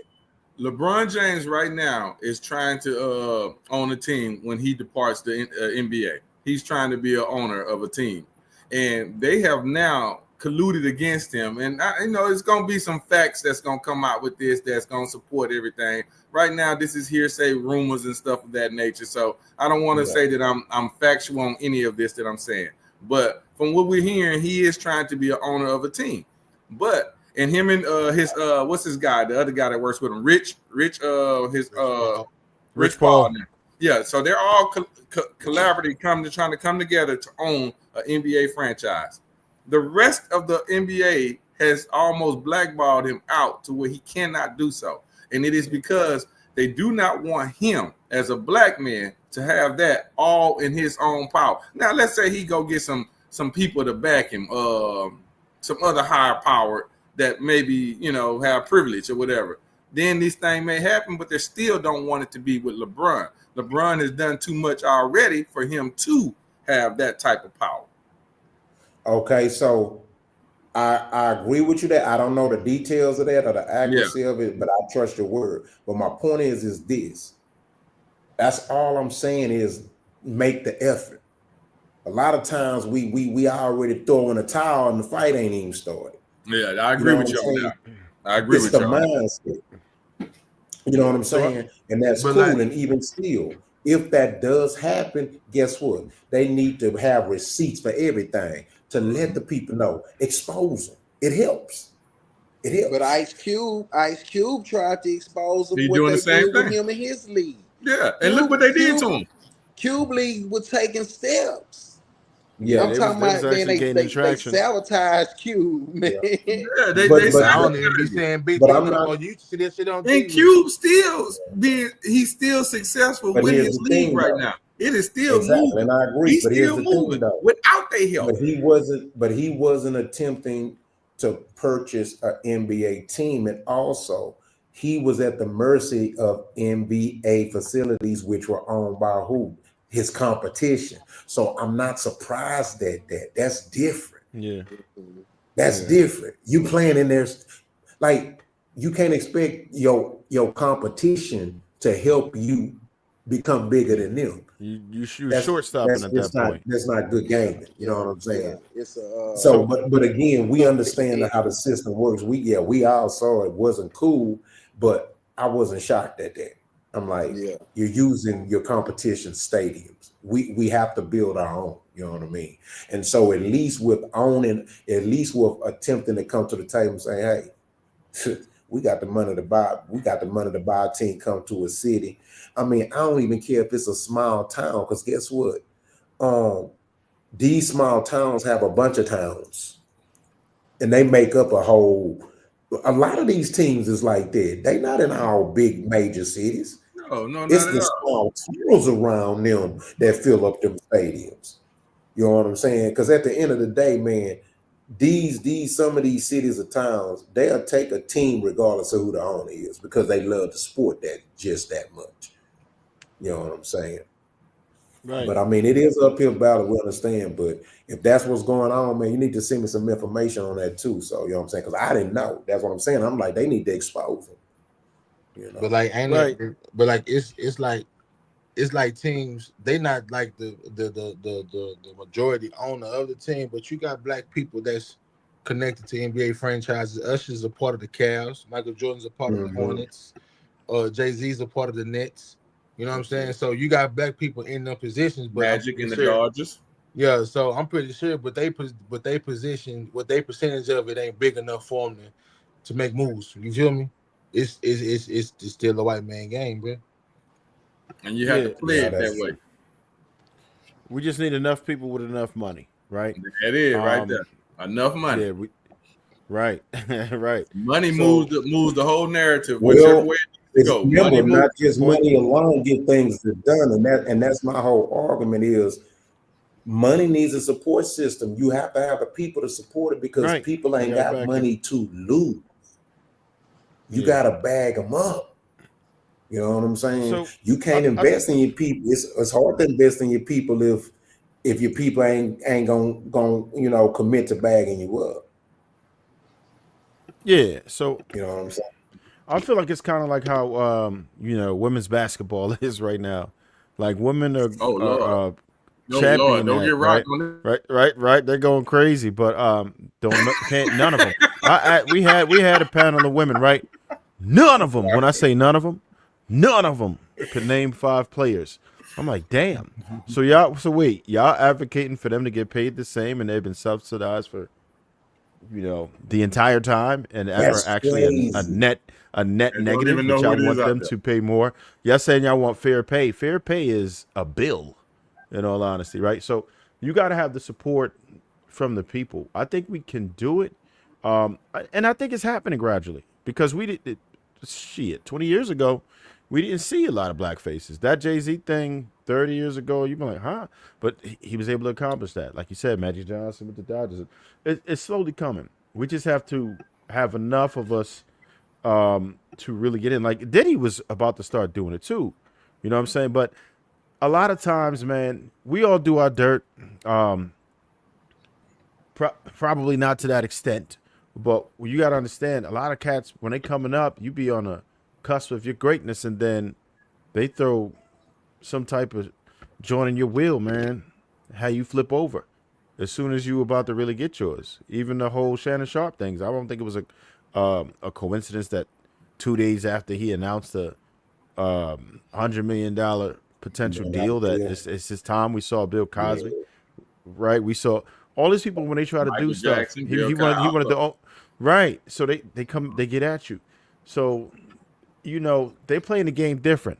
It's still crazy stuff going on right now, but they just playing it differently. So we have to be very strategic about it. We're going to have some leaders who don't have enough dirt to be convicted of something to step up. And we're going to have to be, no, for real, because I don't know what it is when you start getting money. I guess you get bored after a while of doing everything that you wanted and having no limits. So you just kind of push the boundaries.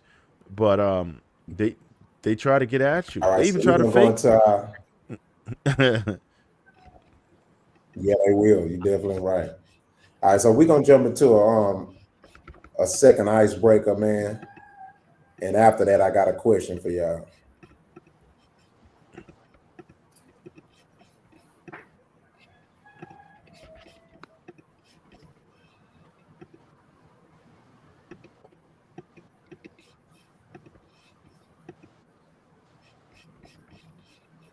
Oh goddamn! The caption of it already got me.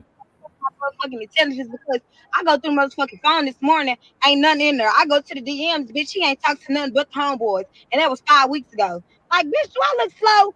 Where is the hoes, Marcus? Like, I feel like you trying to play with me.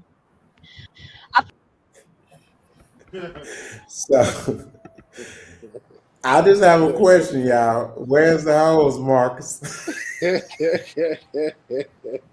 In the WNBA. No, I was just playing. y'all trying Rock today. Y'all really trying it, man. He let y'all have it, man. Don't keep going now. She trying to find them hoes. She couldn't find them in the phone. It's crazy how men are painted. She in the wrong phone. Hey man, hold on. Don't be telling the secrets now. Marcus might be doing good, man. Marcus might not got no skeletons, man. You know what I'm saying? But say, Marcus, she won't know where the hoes at, man. Kevin Gates told you we had two phones, man. Do y'all feel like there's some women who are just addicted to drama? Like they just bored. They bored. Toxic as fuck. If you they Yep. bored if you normal, right? If you have stability, consistency, stoicism, all these things are boring as hell to some females, believe it or not. Structure, boring as hell, man. They need that.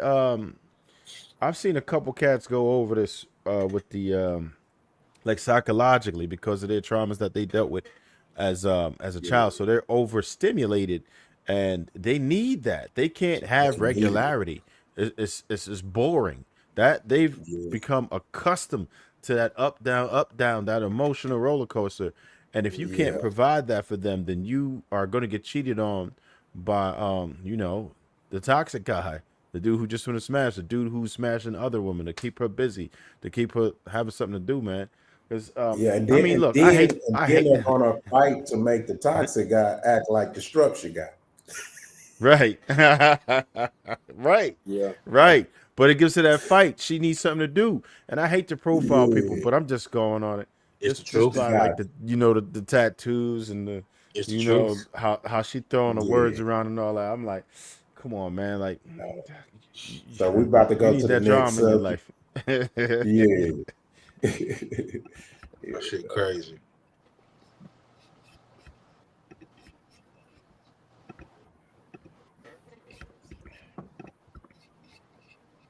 Whoa. Let me hear The this. majority of women are not queens. You are paid government agents.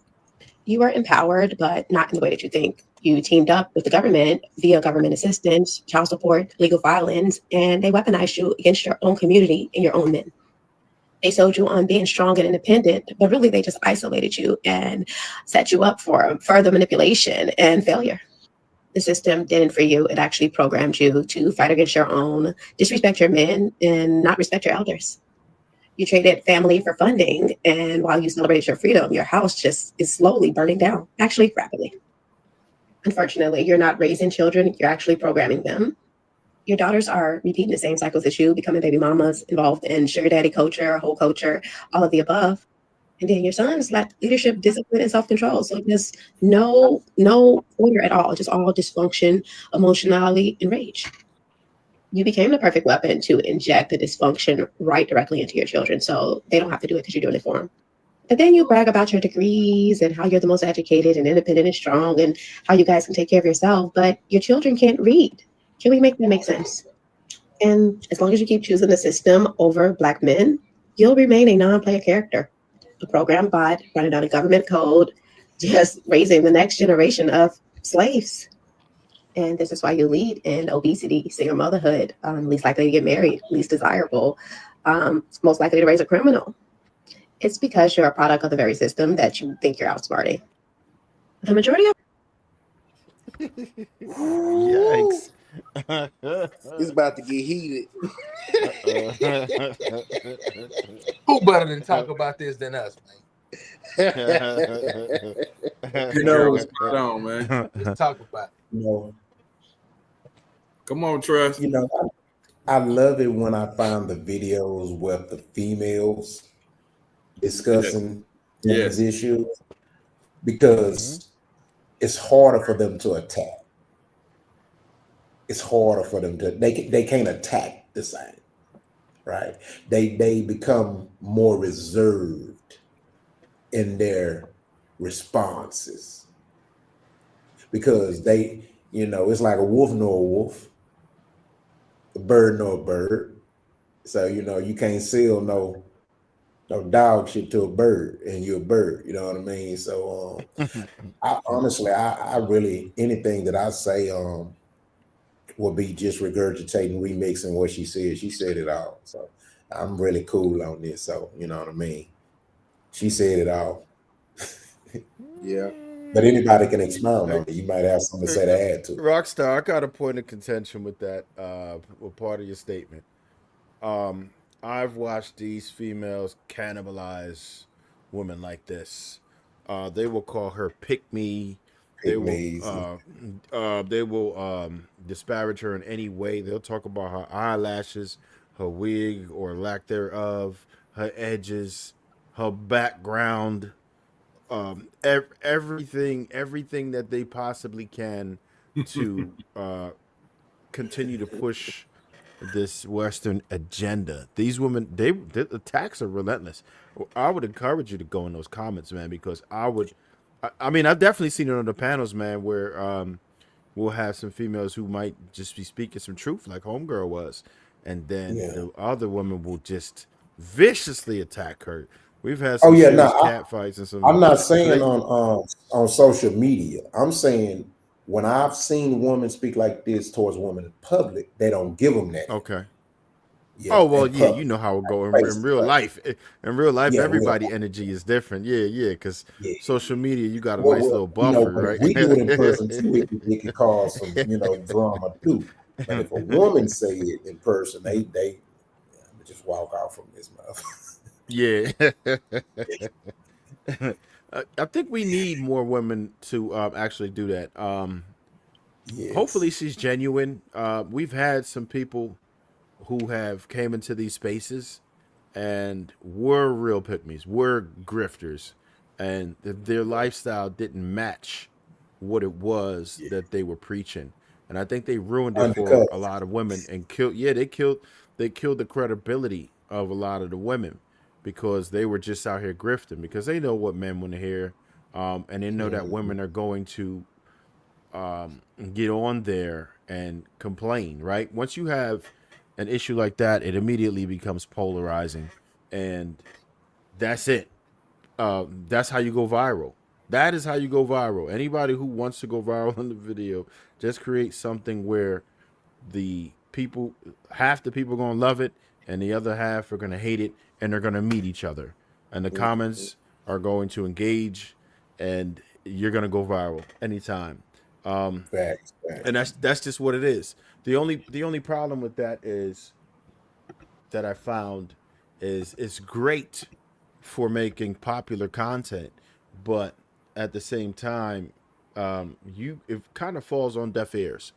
I feel like if she would have, it wouldn't have reached as many people for sure, and that's the problem. So I found myself in that that awful space where I'm thinking like, damn, you're gonna either get traffic or you're going to speak to people in a way that's consumable, where it won't fall on deaf ears, right? People will really really argue, but when they hear something like delivered like that, they don't generally take it well.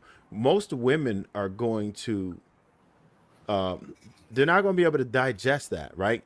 They're just going to become emotional and reject it. And I think that's the problem that we have sometimes. It's going to reach some people, but not as many. If she would have delivered it like a little more stuff. Like, listen, if she was talking to them as if that's her homegirl, and this is how we do it, versus her being so condescending, then I think that it would actually make the woman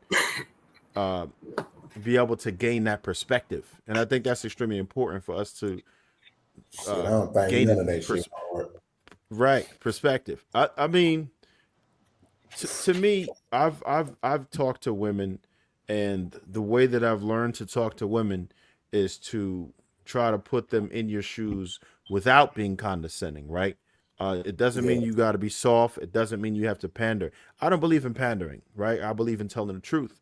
But I think there's a balance. There's a way to articulate it in a way where you're presenting facts. You could present statistics, but you can't disparage them, right? The way she was going at it, it right away you're going to be on defense mode, because to me it sounded like an attack, right? I feel like that was an assault on Yeah, those types of women. I think they should be attacked.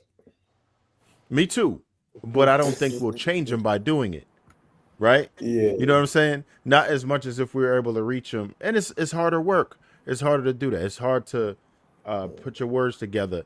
Like, but that's just how you do it. Like, think about it. When each one of us are dealing with that female, if we know we have an issue, do you think that works for someone? Do you think it matters to someone that wants to change? Because I would think that it doesn't matter to someone that wants to change.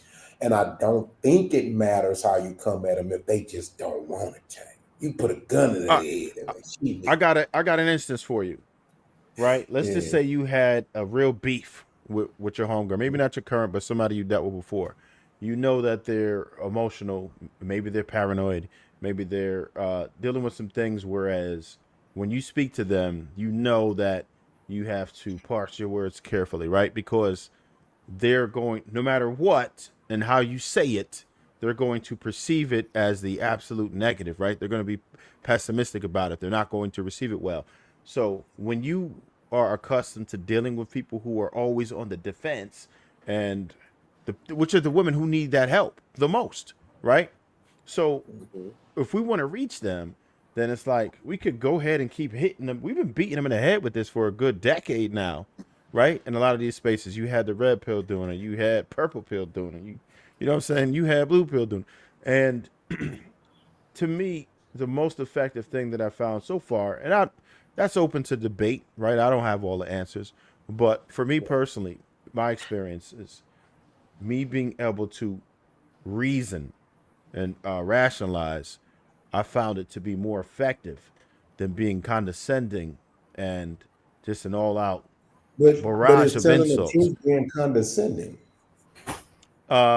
Yes, the way that she delivered we need to the way she condescend delivered it, the way she delivered it, we need yes. to be more condescending. You think we should be, and I dig it, and that's where our passion is, right? That's how we feel about it.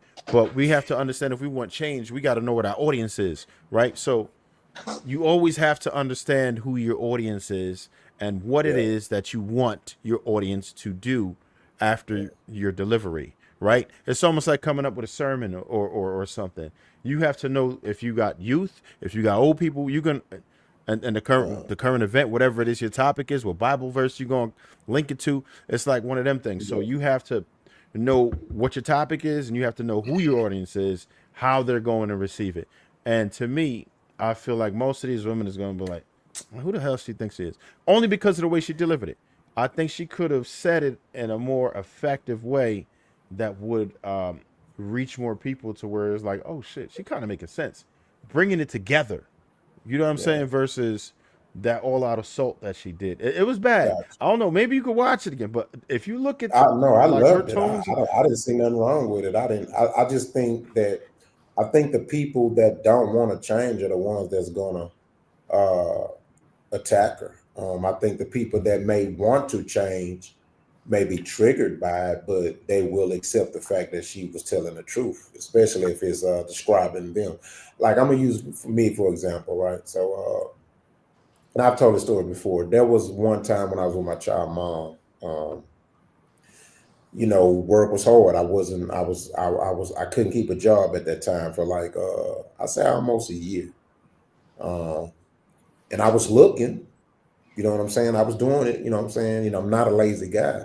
Love my kids or whatnot, whatever, loved her, you know what I'm saying? But I couldn't keep a job. It was just one of those moments in life, right? We've all had those phases where just things ain't going right. You know what I mean? Even though you're doing, everything right or whatever, right?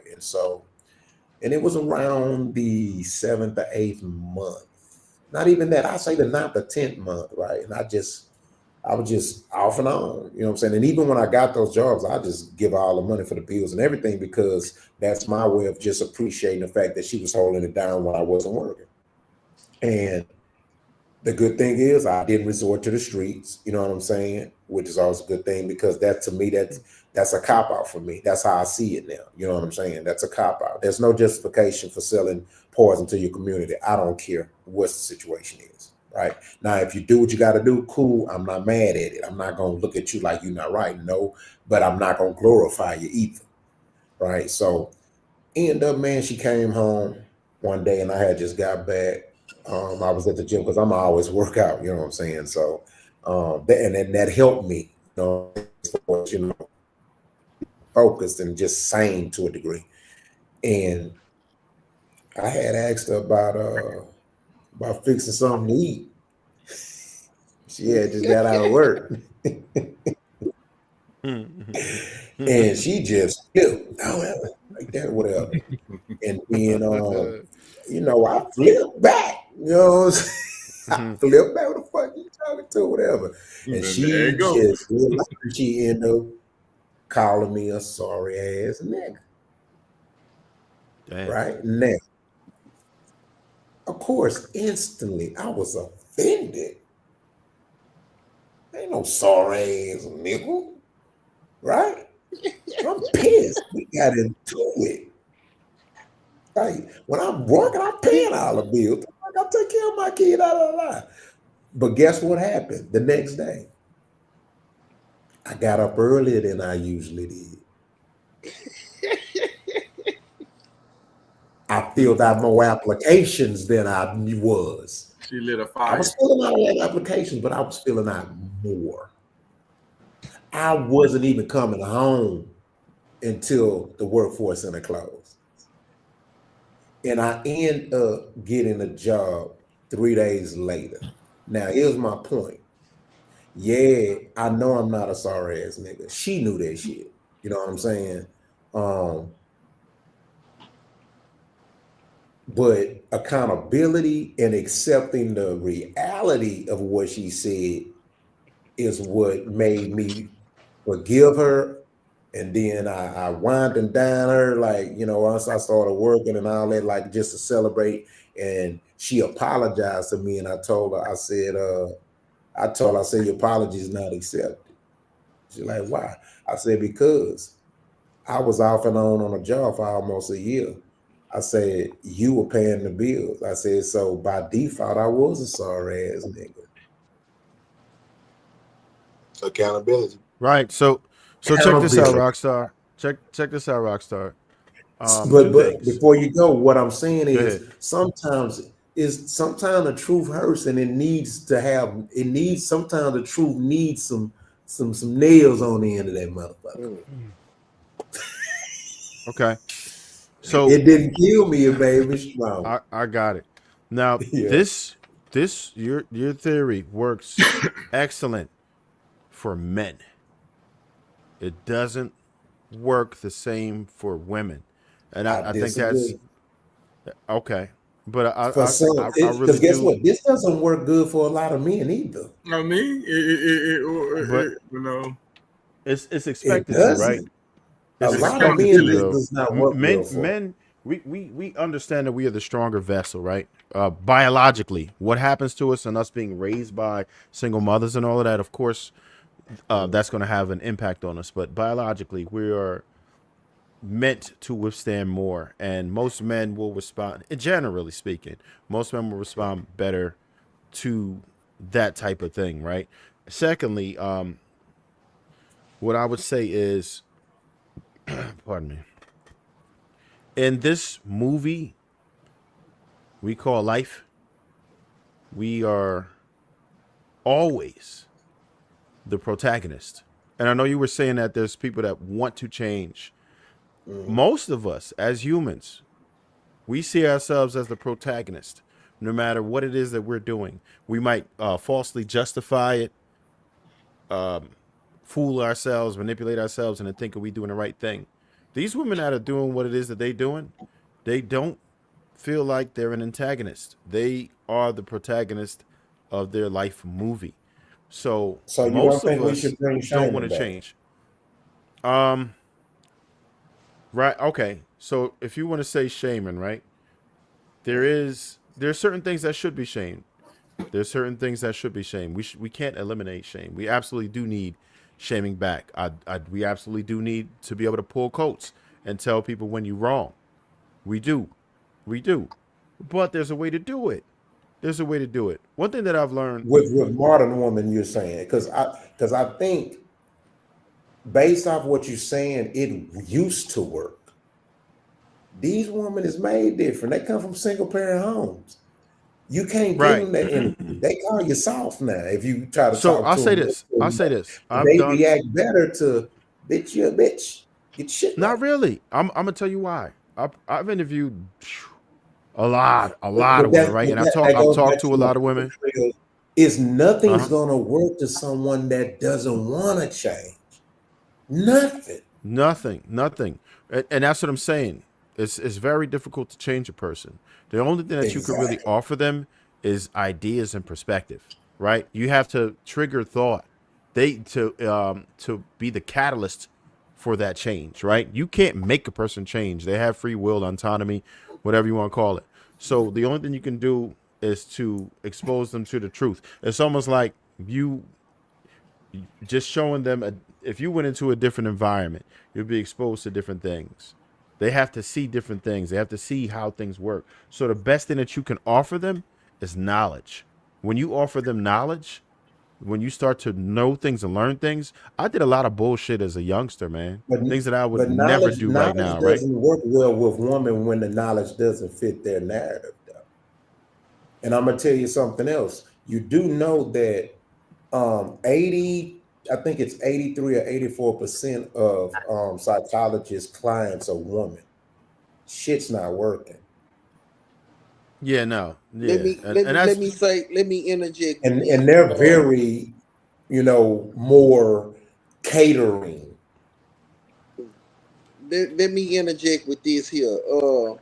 I see both sides of what y'all saying. I hear what you Sure. saying, Rock, about the, giving it to you hard. This here it is, and I get what Trev saying over here about it's the way in how you present it. I think the bridger here is the rapport.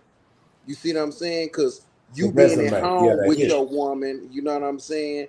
If your woman say something to you, or you say something to your woman, or you know what I mean, or vice versa, it hits home a little different when somebody who you actually give a damn about is giving you tough love. I can see that putting the fire up under you. But when you out in the street in Joe Blow or Tina Snow or whoever, somebody you don't really have a rapport with, give you that same energy, you're gonna instantly be on the defensive. You y'all kind of get what I'm saying, I get because it. you like I who know who I you know is. exactly what you're saying. You Yeah, don't you I don't get it. know me, you know what I mean? Because we already going out in the world with a wall up anyway. You see what I'm saying? So you're not gonna receive it. So I believe it is a time where you gotta shove it down some people's throat. But when you dealing with how we are, on a broad scale, we're talking. Who knows? This video could hit 1 million views tomorrow, or whatever have you. You see what I'm saying? So the way we giving it to a group of people ain't gonna be the same way we give it to one singular person who we have a relationship with. So in an And I'm gonna instance, tell you so something else too, Trust. And here's another thing, because I agree with what David just said too. That's also a bridger too, and that was kind of what I meant when I was explaining my story. she didn't just call me no bust out of comment on sorry ass nigga a week after losing the job. You know what I'm saying? It was after almost a year my ass ain't found no job. Right? And she was motivating me, but shit wasn't working. Yeah. You see what I'm saying? So she had to use a different tactic. But y'all had that She had to use a rapport, like different tactic. That's what it was. Y'all had that Different rapport. tactic. Like, damn, I gotta Yeah, put yeah. fire under this nigga. She lit a fire under you. But you had that rapport, like she didn't want to give it to me. Is out there. See, you know what I'm saying? Hey, but you had that shit rapport, worked. like Trust said, right? And that's what I was you know saying. what I'm saying? But So on that's social all I'm saying media, too. I'm not just gonna come in giving that, but also my point too is like when we're talking about a group, when you have individuals, like for example, okay, so they pick and choose who they willing to take that raw truth from. So in other words, like if Trev come to him straight up, shame him, it's a problem. But if they pastor do the same shit, they brag on it. Girl, the preacher was talking about me today, girl. Like, yeah, real. The goddamn, rapport. you That's bragging what like Trust the was preacher talking said. I'm about. telling her, no, he was talking about the girl. He had a strong sermon. And girl, he was talking about it. We got to stop being hoes. And I'm like, Lord, it touched me. Like the fuck? But then Travis say the shit. Who the fuck he talking? You who hurt you? You ain't tell the preacher who. You ain't asked the preacher who hurt him. That's all Didn't I'm ask that saying. at all. Didn't ask none of that at all. But gonna come to you with it. I would say this though, man. Let me piggyback on it too. I've noticed this about and it's not just women. This is a lot of people, especially the newer generation. Yeah, men too. You can't tell some of these niggas shit. This is a lot of people, but sometimes even like the harshness. Like matter of fact, Rock, you this way. Sometimes you can be very harsh with your delivery and what you're saying. That doesn't make you not right. It just seems you just bring it. You just giving it to them raw. Yeah. It's raw, nigga. This how it's gonna be. This what the fuck is going. Hey, this what it is. And then some people, you got to finesse them a little bit. You got to finesse them a little more. Yeah. Well, you know, you can't do it. You know, and each his own. However you want to take it is however you want to take it. But the fact of the matter is this: what was said was facts. And when you said that your son's mother did that to you, she was lighting the fire under you, and that's what it was. She didn't really mean that you was a sorry nigga. She didn't mean that, but she knew that would get your attention, and that would make your ass get up and do something. And look at what it did. You just said the story. 3 days later, what you did? Whole fucking job. Whole fucking job. You see what I'm saying? So it was the difference in the way that she brought it to you. She might have, and like you said, she might have been giving it to you the nicer way at first. Nah, that wasn't working for you. You see what I'm saying? That niceness, you wasn't taking that the same way. It was when she put that sorry ass nigga in there. Bitch, well, you got me fucked up. That's what you're not gonna say about me. Is that right there? You got me fucked up. That was that fire. Hey, if I had to go threaten to kidnap an employee to give me, you gonna give me a job today. I done been there before, Ain't man. no So I know. sorry, You know what? I know what I am. So ain't nobody gonna tell me something that I'm not. But the first thing that when you say it, I may not even respond to it. But I'm gonna be like, you got me fucked up. You don't know who I am because I know what I am. I know I ain't no sorry ass nigga. So you got me fucked up. I would have hit that with it with a girl. Fuck you. That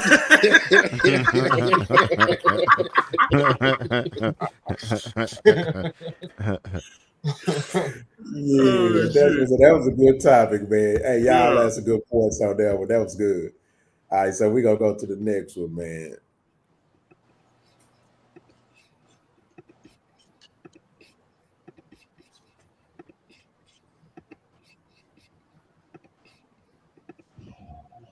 Remember we went over consent?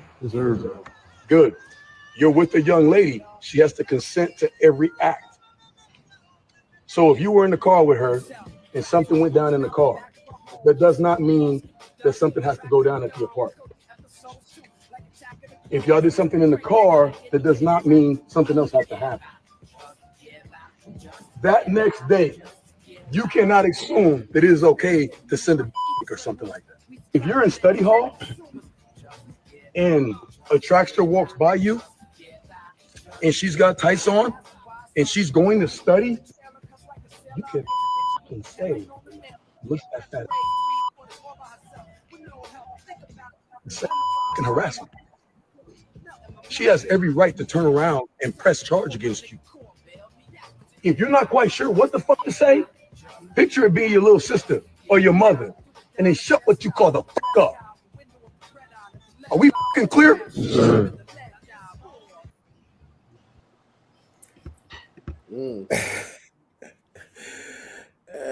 Let me go on. I'm speaking on this first.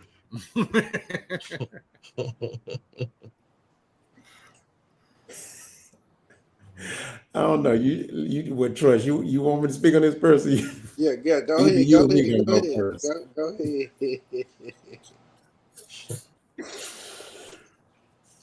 Yeah, I know I'm psychological. Y'all know me, bro. It's sometimes it's deeper than what we're seeing and hearing. Okay, first off, I'm gonna expose a little bias to this situation is because I'm a father. My kids had a father in their life.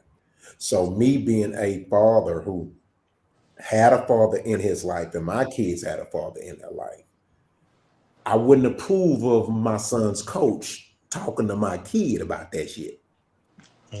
Just me personally. So I admit I'm being biased because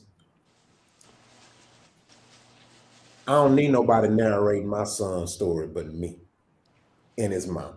Hell, not even his mama, shit, to a certain extent. Let me narrate my son's story, bro. Let me build this. You see what I'm saying? That's my baby. That's my boy. That's my project. You know what I'm saying? And I don't need my son's coach going into personal areas like that about as far as making decisions. Because I got him on it. You know what I'm saying? But again, I'm purposely being biased because I had a father and my kids had a father. So being that almost 80% of Black boys are born into single and raised in single mother environments, I give them more leeway on that. You know what I'm saying? So I get it. Even though overall I still don't think that should have been a group discussion. You know what I'm saying? I think that's something that could have been more individualized because I don't think that all them boys on that team ain't got no damn daddy. I'm not gonna think negative like that. Some of them boys on that team got a damn daddy. You see what I'm saying? So, and I'm almost certain, me being a father, I'm certain that if some of those boys had daddies and they found out about that video, they probably had a problem with it. You know what I'm saying? Now, another point I have is if it's getting to this point, man, me as a coach, I just would have told him, man, y'all just stay celibate until you get married, bro. Like I ain't gotta go in all them damn details, bro. I'm just gonna say stay celibate. Let's just be real, because that's basically what you're saying anyway. Because if you want to minimize the risk of any of that shit happening to you, just don't even have sex, nigga. Like, let's be real. Now, here's where psychologically it hit me deeper than what it might have hit most people.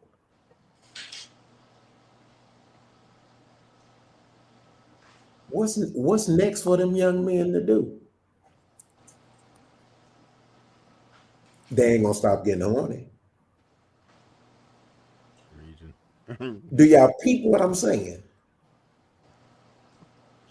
Yes. What's next for them to do if they not gonna stop being horny? They're gonna watch porn like other men do. That ain't one of them. I know where But you're what I'm going with this, but saying, let's just hope they let's want hope you're wrong. they Yeah, want a That's all yeah. I'm kid I saying. wanted session, to get bro. him off of I, it. yeah, I want to. No, I don't want to go there. I don't want to even put that on them like that, man. There's no amount Hold on, of y'all breaking up. desperation. Yeah, your joint Yeah, buffering. yeah. I ain't want him Hello. to go there. But yeah, I don't. There's no. There's Yeah, no. I ain't gonna even say the word, but like, Yeah, there's. damn. Yo, yo. There's no level of desperation that would have me change my sexual orientation, right? Oh And no, not at all. I'm I'm talking gonna about the give the propaganda behind all this. yeah. Laws and Oh, social media and false accusations. What I'm saying, we're grown. We're talking about single young men who are already feminized. They're already on the border. Mm. And now these type of conversations is just gonna push them to the other side. It's not an excuse, but I'm just saying from a psychological standpoint, they're psychologically raping our young boys with this bullshit because they can't be boys, but the girls can be girls. I think I'm lost. And they letting the girls do too much. They letting them be too much. They young hoes now. Mm. My body, my choice. Man. But y'all go ahead on it. That's all I got on it, man. This shit's crazy, bro. Well, you know,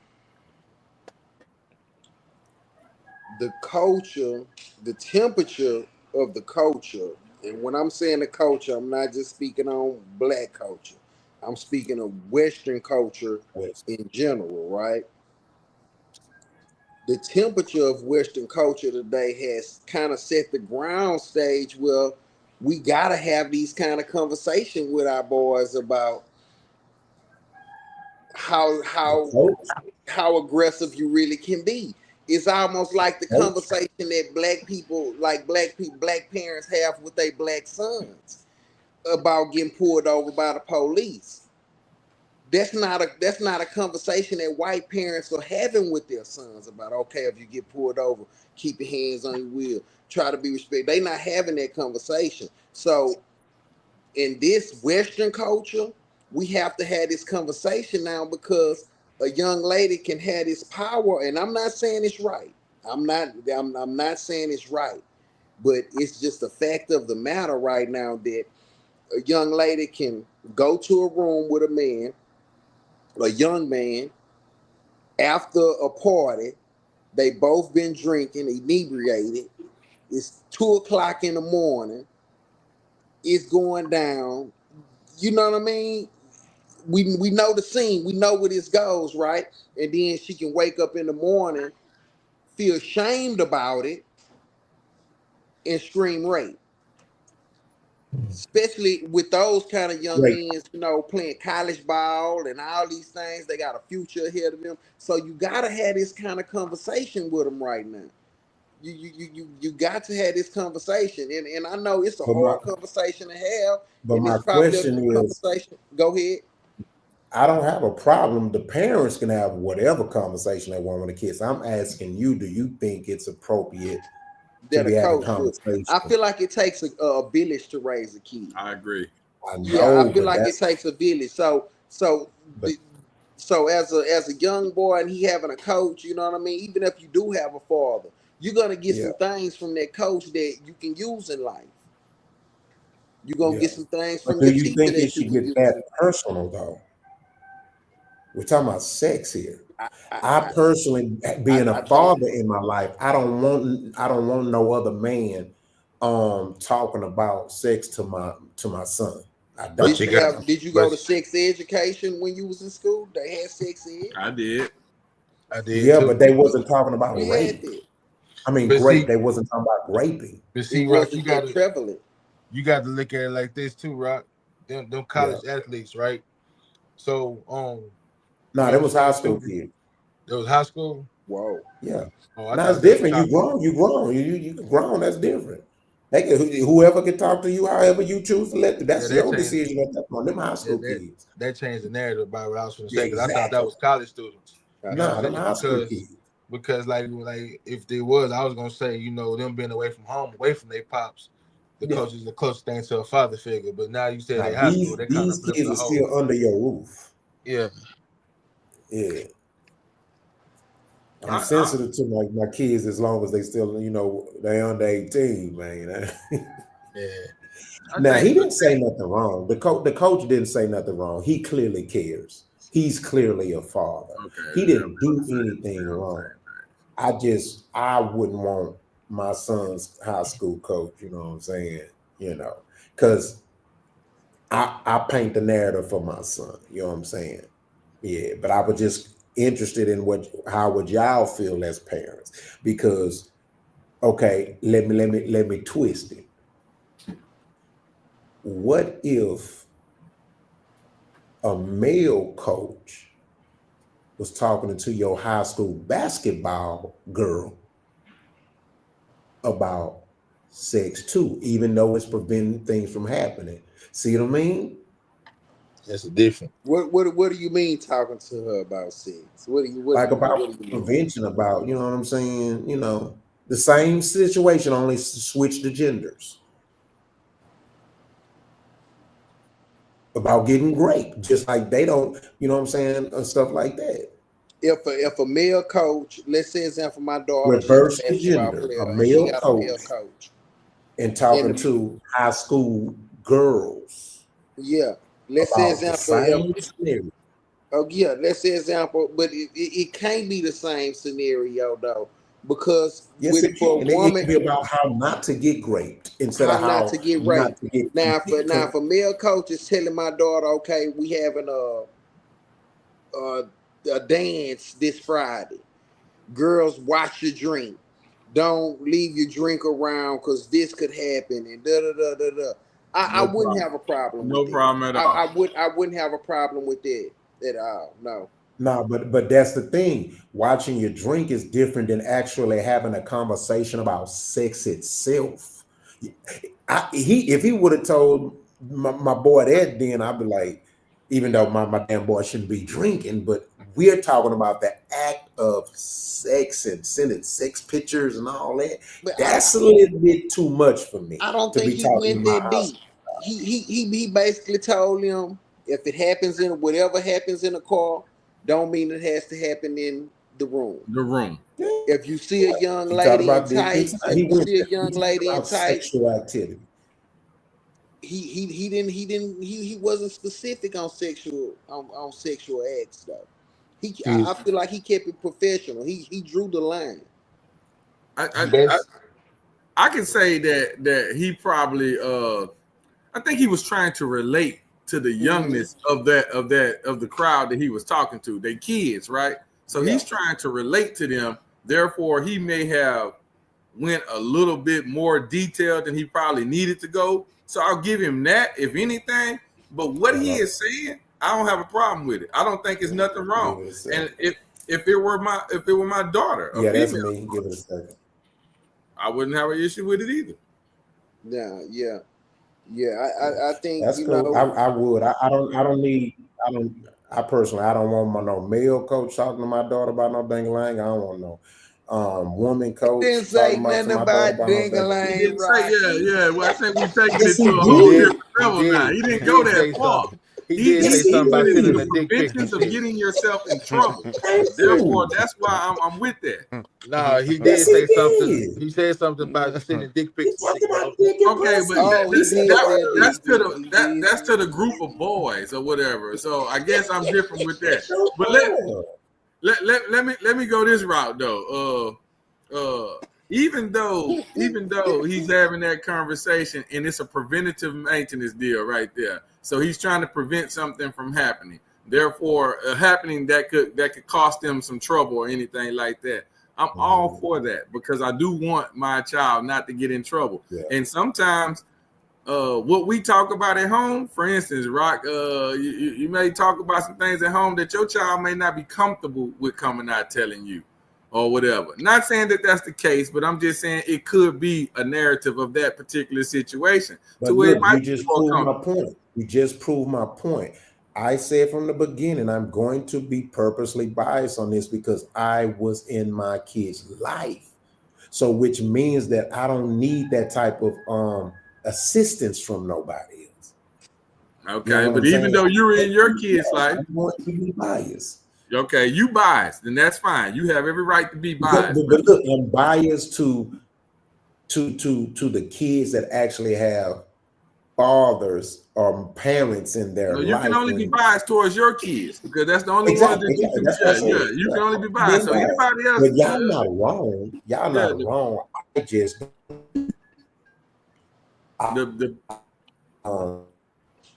it's called. I don't know. Y'all getting the break up there? Is it me? Yeah. No. He froze. He froze. Yeah, I think I'm getting a little freeze from you, Rock. All right. So I guess we'll keep it going then. Yeah, we gotta keep moving. I'll say this. I definitely get Rockstar's point, whereas you feel kind of violated because you want to be the person who influences your child solely.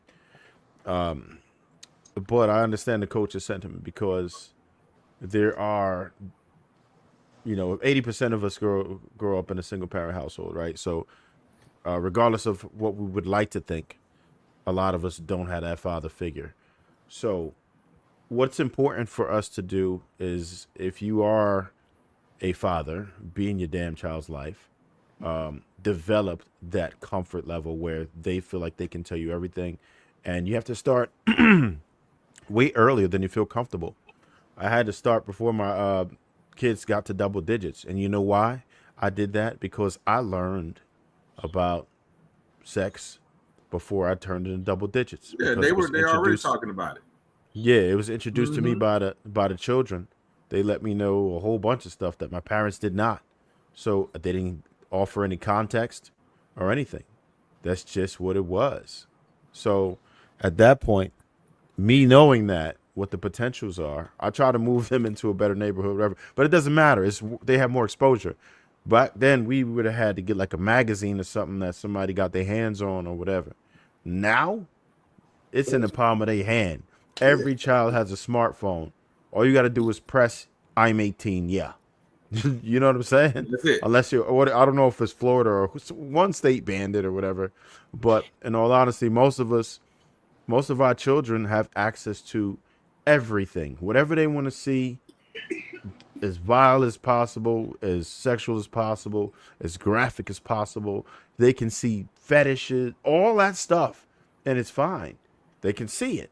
So we have to give them context. We have to tell them what's good, what's not, and we have to have those what might seem like uncomfortable or will be uncomfortable at first, but you have to learn to be comfortable outside of your comfort zone.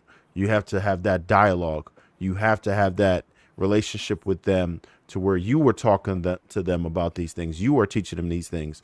And I also told them, hey, listen, there are going to be some adults that are going to give you advice, but nothing's going to supersede what it is that we have. Nothing is going to supersede the standard that we have in this household. Like, just understand that you're going to get a lot of opinions, and a lot of people won't know, and a lot of people won't have the exposure that you do, and they won't have the knowledge that you do. So we've done the studies on these things. We're not just talking shit. So they have to learn to trust to be able to tell you, and trust that you know what the hell you're talking about. Once they have those two things, they'll come to you first because they know they're going to get an answer. You have to be careful how it is that you react with your children. You have to let them know that it's a safe space.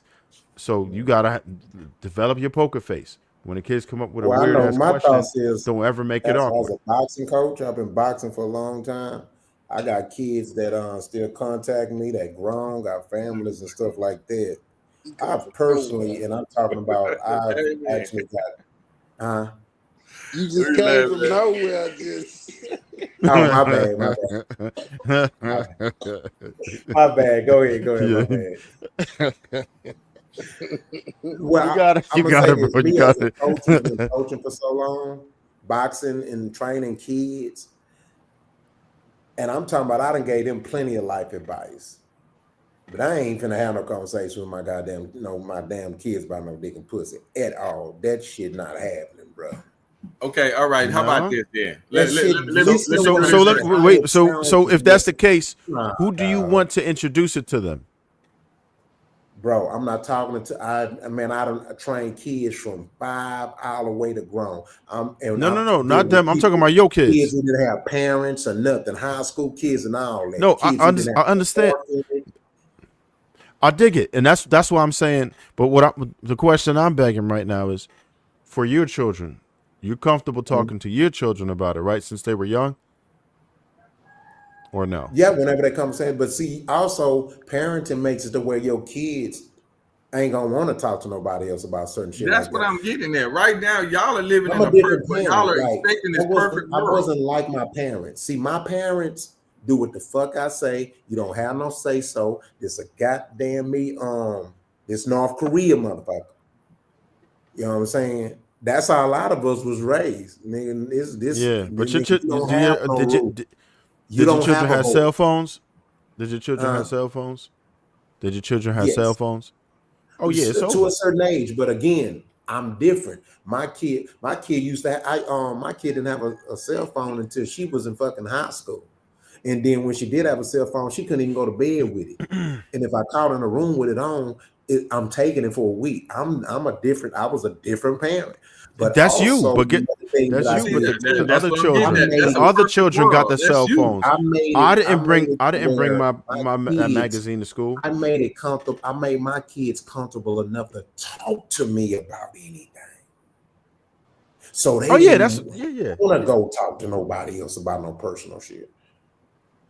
Nah, when you dropped off, that's what I was saying. I said you have to have that comfortable dialogue with your children, so they trust and it's not awkward, and they trust that you can talk to them without judgment, and they trust that you know what you're talking about. If you got those two things down, then you'll have a healthy dialogue, because they're gonna hear it. They're gonna get outside influence, no matter how you shake it. They're not gonna just not hear anybody and just be a hermit or an introvert. They're going to socialize, and they're gonna be exposed to things. But it's up to us as parents to give them that context, that understanding, to let them know this is what you need to look out for, this is what's good, and this is what exists. This is what we do, this is what we don't do, and this is why we don't do it. When they get all them down, you can't put them in the fake world.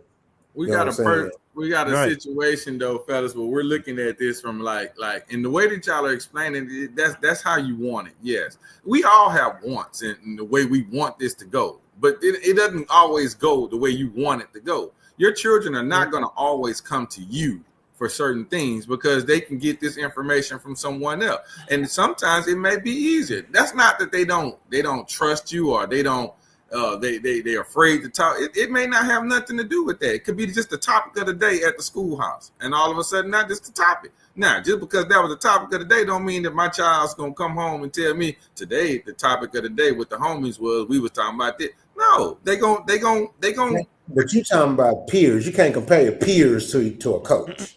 Well, we're not necessarily. I'm talking about the way that they're gathering the information. I'm talking about the way that they're gathering the information, and we all are saying that we want that child to come to us and talk to us so that we can give it to them. I didn't say that. Okay. I didn't say that. I said something to that effect, but what I explained was at the end of the day, a coach, a grown man, was talking to my child about dick and pussy. I don't want that. And that's fine that you don't. I don't dig it either. That you don't. But in my opinion, I don't have an issue with it, because I think that if he's telling them the right way, and then see, this is the other part that goes with it. When you guys put that type of trust in your child, that y'all have been talking to them since they were little bitty kids, and we've been going through these conversations, I got trust in my child to understand what's being said to you. You can hear it. Now, I don't have fear of it affecting him negatively. The coach didn't say anything wrong. That's not what I'm saying. Don't add variables to what I'm saying. I'm keeping it real simple, cut and dry. I don't want no coach or Nope. I don't damn if I had a brother. Don't you be having conversations with my goddamn child about no dick and pussy, brother. I'll fuck you up. I just know you didn't even get permission from me. We got that part from you. We got that part from you. And I'm not adding anything to what you're saying. I get what you're saying. About dick and pussy. You never talked to one of your nephews about dick and pussy without their parents' permission? Never. Okay, Trey. Like I say, Tress, the only thing you can do when you're dealing with that, Tress, the only thing you can do is Rock has never done that. Okay, fine. That's great. Okay, here's Rock ain't never done it. Rock ain't never done it. And I'm not adding any variables to Rock's conversation or what Rock said. I'm not adding anything to it. Here's what I'm saying. Y'all keep forgetting what I'm saying. He had a conversation with them about dick and pussy. That's not the same as a conversation about girls or boys. So Rockstar, I don't agree with that either. But my whole point is that you want to give them the context and the understanding first. So when that happens, they understand. That's cool. Like what's valid. That's all you can do. Well, that's what I was just saying. Enough information to it. Yeah, that's it. If you have instilled in your child since they were coming up from babies, and you have talked to them, and you've gained this dialogue with them, I don't mind what anybody else tells them, because at that right, it don't matter because it's not going to supersede my shit. My child is going to understand that. Okay, you know what we talking about. So I do because he said that doesn't necessarily mean nobody he's you. No, I mind, but it's expected. I mind, but it's expected, right? I got to be realistic about it. Like, you know it's going to happen. But the main thing is that you just have to understand that nothing's going to supersede it. It doesn't mean that they're going to always come to me. It's going to be what it means is that they're going to understand more than this person that's trying to introduce them to them, right? Let me give you an example. And that's all you could ask for. Let me give you an example. About 6 months ago, we had a conversation on a panel about a young black man that let his students take down his hair. That is 1,000 miles away from dick and pussy. The students took down his hair. He got fired. Now, I didn't have a problem. We had the conversation, Trust. I didn't have a problem with it either. But I also can say it wasn't right, and he shouldn't have did it. You see what I'm saying? Because that's somebody's kids, and I respect how any parent will feel about it. That's all. Let me ask you this. So if this man got fired for just letting him take a hair down, but this nigga over here talking about dick and pussy to him, mother. That's all I'm saying. Let me ask you this. It wasn't like pornographic or nothing like that, right? So, all right, let me ask you this, because if we're going by the numbers, some of them likely had fathers or whatever, but likely most of them didn't, right? If you're talking to minorities, that's the facts. It's likely that most of them didn't have fathers. It was a white boy. And they probably needed a conversation. How many you counted? So then we got to think about it like this. Do you think that some of them needed to hear that conversation and likely never heard that conversation and likely could have gotten in trouble if they didn't hear that conversation? So we have to say, all right, is it a net? Well, we could personalize it if we want to, or we could generalize and say, all right, let's take a look. I'm generalizing. With all of those kids, I would venture to say that it's likely, and I hate to judge, but the numbers are the numbers, right? It's likely that most of them didn't have a father that told them that, and they might have needed to hear that, right? They might have needed to hear that. So then, for me to say if it's effed up or not, what I do is, I don't think they needed to hear negative or positive. Okay, so you would say net I don't negative. think they needed to hear from them. Let me hear him. Go ahead. No, I get you. I'm not saying I can't say you're wrong, but not a group, because everybody did not warrant needing to hear that. That's what I'm saying. To me, I had a problem with it being a group discussion. Some of them dudes probably virgins. They probably like, shit, I ain't even fucking shit.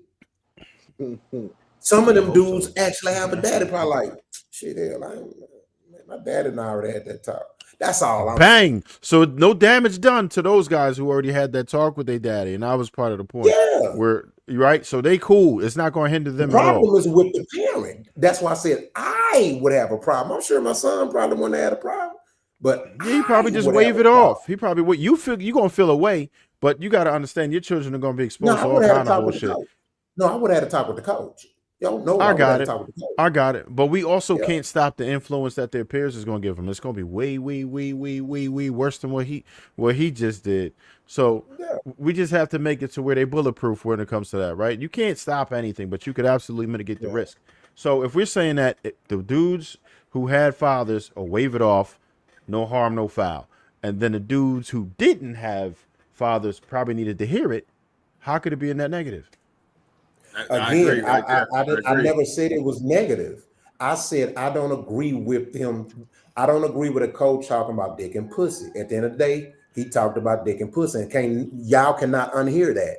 He said dick and pussy. He talked about dick and pussy, and we can sit here and try to work around that, but he did. And all I'm saying is, No, I don't think that there It's should have not been a that we're group working setting around discussion. it. We heard it. could- We heard it. Here's But what we I'm also saying. know that that's also said to them in the school by the It kids. does, It's also but that said to doesn't. them anywhere Two else. wrongs don't make a right. I'm not Two saying wrongs it don't make a does. right either. I'm But not like, saying it what But does. it does. But But what what I do am we saying is, Okay, so okay, cool. let me say this then. Let me say this part. So let me ask you this: what's the pushback on me just simply disagreeing? I'm not giving you any pushback, but I want to Oh, also okay, mention because it this right seems quick. like y'all challenging me every time I'm saying that. No, we're not disagree. challenging you. Are taking it as a challenge because we do not agree. It's not that it's See, a we challenge. we was talking about that perception The earlier, right? conversation ain't ended yet. We don't agree. Every time I say stuff, it go back to well, but see, but check this out, but this and that. I just agree, disagree. That's all I'm saying. It's not that we're challenging though. It's we do not agree. So it's It's just fine. We can agree to exactly. disagree. But I want to There we make this go. point about the coach. I want to make this point about the You know what coach. I'm saying? Y'all say Go that ahead. you somebody that I guess that would not like the situation, and we're not even using you, Rock. We're gonna use somebody else. We don't want you to. Because you got at the end of the day, if I respect y'all I ain't parenting, you finished. got to respect my parenting. I got I you. got a I problem got you. with it. I'm not, but we're not using you right now. So this somebody else, okay? Use me for an example. I'm Okay, good there with you it. go. Let's say that you didn't like what was said to your child in that particular conversation, and you come to talk to me about it. I'm the coach. Now, as that coach, I'm gonna try to sympathize with you about this and what you No, just you better basically said. apologize. I didn't apologize. There's I nothing said, else for you to do but apologize. What are you talking about? That's not a conversation to be having let me with me. finish, Rock. You Let me ain't, finish, ain't no please. dialogue. Rock, What can are I you finish? talking about? Can I finish, Rock? Let me finish. Go ahead. Let me finish, okay? Let Go on me down. Go talk on to you. down. Chill out. Let me finish. So if I'm the coach and you come and I'm gonna try to sympathize with what you're saying, I'm gonna tell you that like look at it from this particular aspect. No, your child didn't need to hear that. No, it wasn't probably meant for your child to hear, but your child is a part of this team. You So shouldn't have because said it in a group wait a setting. second, Rock. Come on, let me finish. Let me finish, Rock.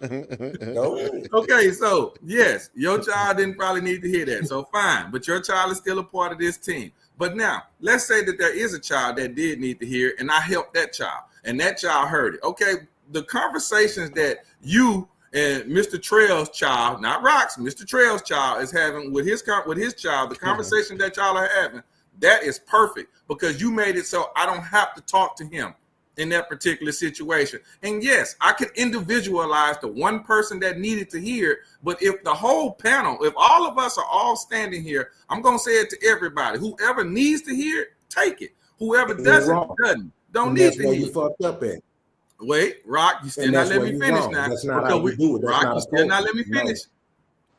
Oh, I go thought ahead. you was got finished. it. My bad. He said I no. wasn't, but I ain't going to be able to, so go ahead. No, you good. Go ahead. I didn't know you was finished. You had a pause. Okay, so when you just talked about the situation between the young lady and how it was presented to her and how women can't take certain things because they don't like the way it's presented and all that there, every conversation that is had with you doesn't have to be taken in a situation to where it's directly at you. Sometimes you're just listening to what's being said. If it does not apply to you, then do not apply it. If it doesn't have But these are anything to do with what children. you're doing, We're then do talking not about apply adult it. women. You keep forgetting that we're talking about fucking kids. Kids. They're under 18. They're kids. That I don't have an issue with. They're going to hear this anyway. Whether they heard it from the coach, whether they You heard it from can't use anyone this else. shit as an excuse just because they gonna hear this shit from their homeboy. What are you talking about? They That gonna don't hear it from justify anyone. this. They gonna hear it from Uncle Rock, No, they're Uncle not. Rodney, Uncle Listen to me. everybody. They gonna hear Hold it. on. It's conversations. Let me explain something to you since you said about what he gonna hear from. Let me tell you how cold I was as a parent. My daughter. It was times where my daughter would want to spend the night with her cousins. Right? No harm in that. This is a cousin.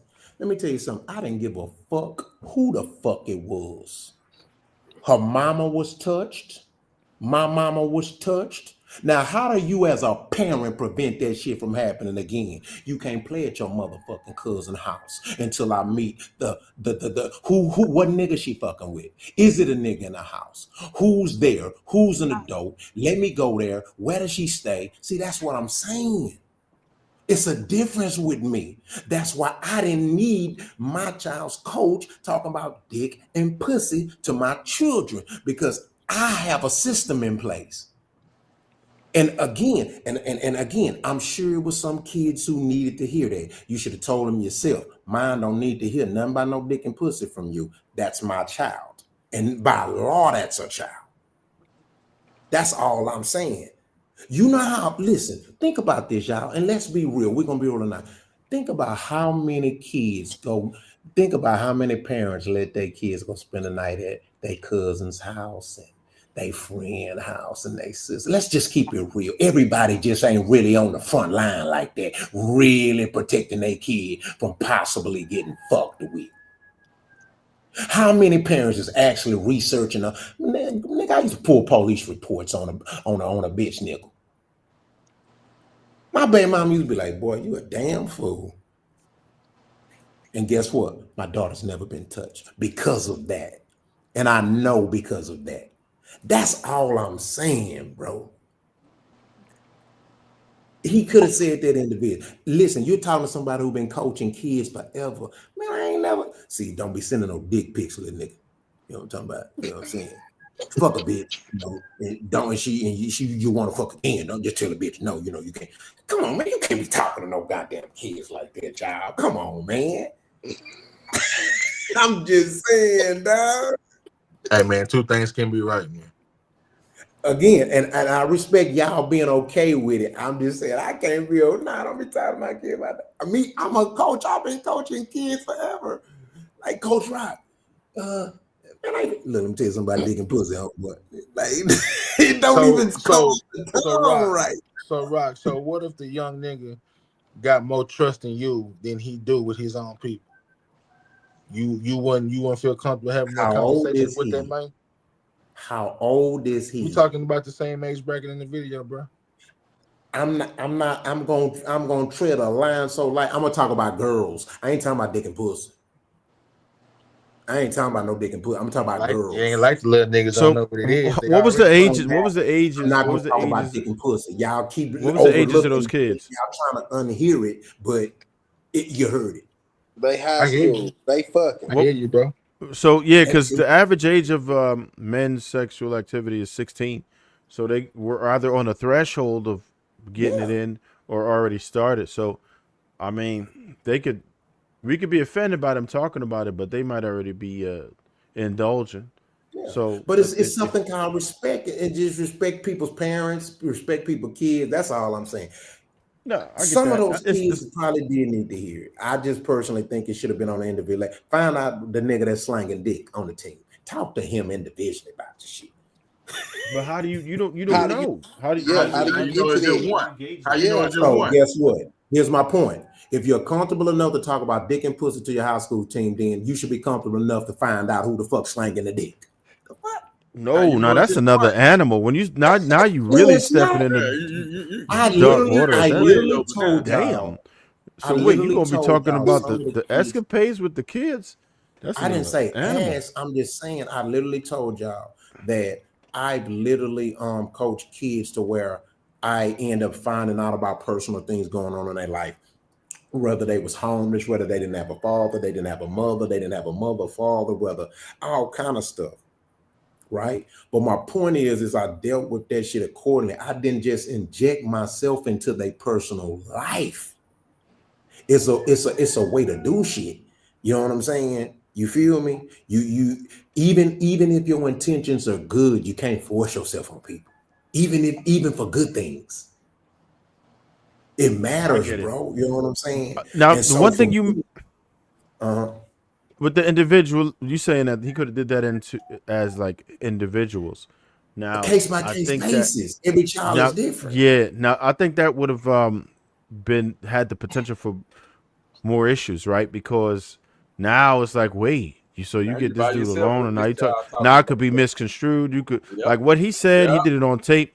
You could say, He all got right, flack this was for it cool or this is anyway. What are not. you talking about? That's why I And made the I topic. get it, He got and that's fine held. because, and that's fine because it was inappropriate. But it's not a Yeah. chargeable offense. He could have got himself to where he Oh could have yeah, for sure. caught a case if he would have did it on a case like did that and then did that Yeah. and each one of them kids.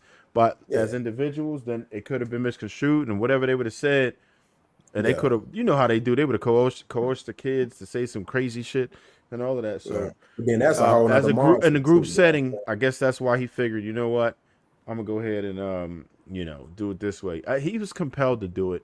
He see what's going on out there. He see all these young men that are aspiring to be great athletes and not knowing the game and not having the But you ain't sauce got to talk to and every kid about selling not drugs. I having the ain't never had to talk to resources. my nephews about selling dope. So that's what I'm Now saying. Every conversation doesn't apply to everybody. I I get never had to that. talk to my nephews, Roselle or E-Man. Like it was never for them. They never did none of that shit. But then it was some nephews or some little cousins. Like, look at here, little nigga. You on your way to the streets, nigga. You trying to graduate. I get all that, but I see where he was coming from with it. He was trying to intercept Yeah, the he didn't mean fuckery no harm. that happens to them. He really meant Yeah, well, and he that's didn't why I mean feel bad for him. He was actually no. trying to He was do trying. something positive for his community. He was trying to make sure that these dudes are not manipulated by women, that they don't get caught Yeah. up, that they don't get Shannon Sharped out here. I where was they- just finna say that too. right. Hey, if that was Shannon Sharp, coach, you think Shannon Sharp would be going to do what he going to do? You say what? If that was Shannon Probably Sharp, so, coach, you yes. think he'd be going to do what he Yes, going yes, to he do? would have. Nah, Yes, he would maybe have. not. See, here's the thing. Here's what you got to understand, yo. Another point that I keep alluding to is that we can't keep making being falsely accused the falsely accused fault.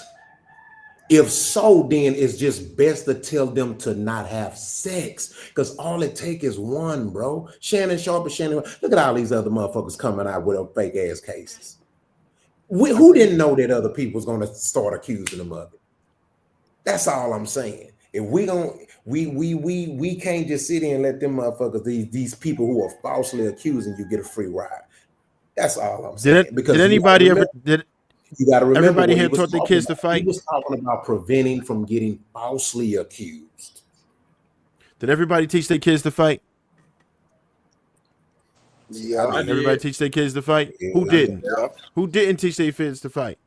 Did you also tell them not most, to fight? Most black parents. Yes. Did you also tell them not to fight? This is the last Tell resort. them. Yes. If you told them not to fight, and why'd you tell them how to fight? Because it's To defend inevitable. themselves. It's inevitable. Bang! Exactly. To defend Exactly. Abstinence doesn't work. It doesn't. You can't teach abstinence. You got to teach them how to fight. No, I know that. I'm being rhetorical when I say that. That's my whole point. You proved my point too. My point is that there is nothing you can tell no man that is going to escape the risk except celibacy. And even then, you can falsely get accused of fucking somebody and ain't even touched them. Well, no, you can absolutely mitigate the risk, though, and that's all we can ever do. We can't stop ourselves from getting into a car accident, but you wear your seatbelt, you drive carefully, you stop at stoplights, you don't tailgate, you mitigate risks, and that's all he's trying to get them to do. That's all we can do as responsible humans. We never can eliminate the risk. I don't think it was appropriate, though. That's it. I don't need nobody talking to my kids about no dick and pussy. I just can't. But it's all good. That was a good conversation. I mean, that was that's why I made it a topic because you know he got trashed for it, but then you had some people who just kind of like on a panel. You had some people that agreed and disagreed. So Did he lose his job? Did he lose his job? Yeah, he got fired. Yeah, he got fired. Yeah, that's really unfortunate. I didn't even know that. That's cold. Yeah, that's yeah, really yeah. unfortunate. That's cold. Rock, yeah. I thought you said he got fired. You didn't say he get nailed? No, I said he possibly may get fired. Because they talking about it, yeah. They done called him into the office and everything. Like, dude, like, yeah, you know what I'm saying? Yeah, when it gets to that, some of the parents complained about it. When it gets to that point, he's out of here. Yeah, hopefully, some of the parents most he can hope about for it, is a nice people on severance. social media. Yeah, that's a wrap. Some sports players talked about it too. Yeah, it's a sensitive situation, man. That's why I say, like one of the things, like for example, you got to think about this, right? And this is what I mean when I say it's best just not to do nothing as far as like celebrities. Like for example, there were times, like for example, when we had state, right, and that's in boxing, you had national, state, and stuff like that. Do you know you had it to where these parents, man, they trusted me with the lives and safety of their children driving 2, 3, 4 hours out of town or flying to another state, making sure they're safe in these hotel rooms and getting to their events and stuff like that. You see what I'm saying?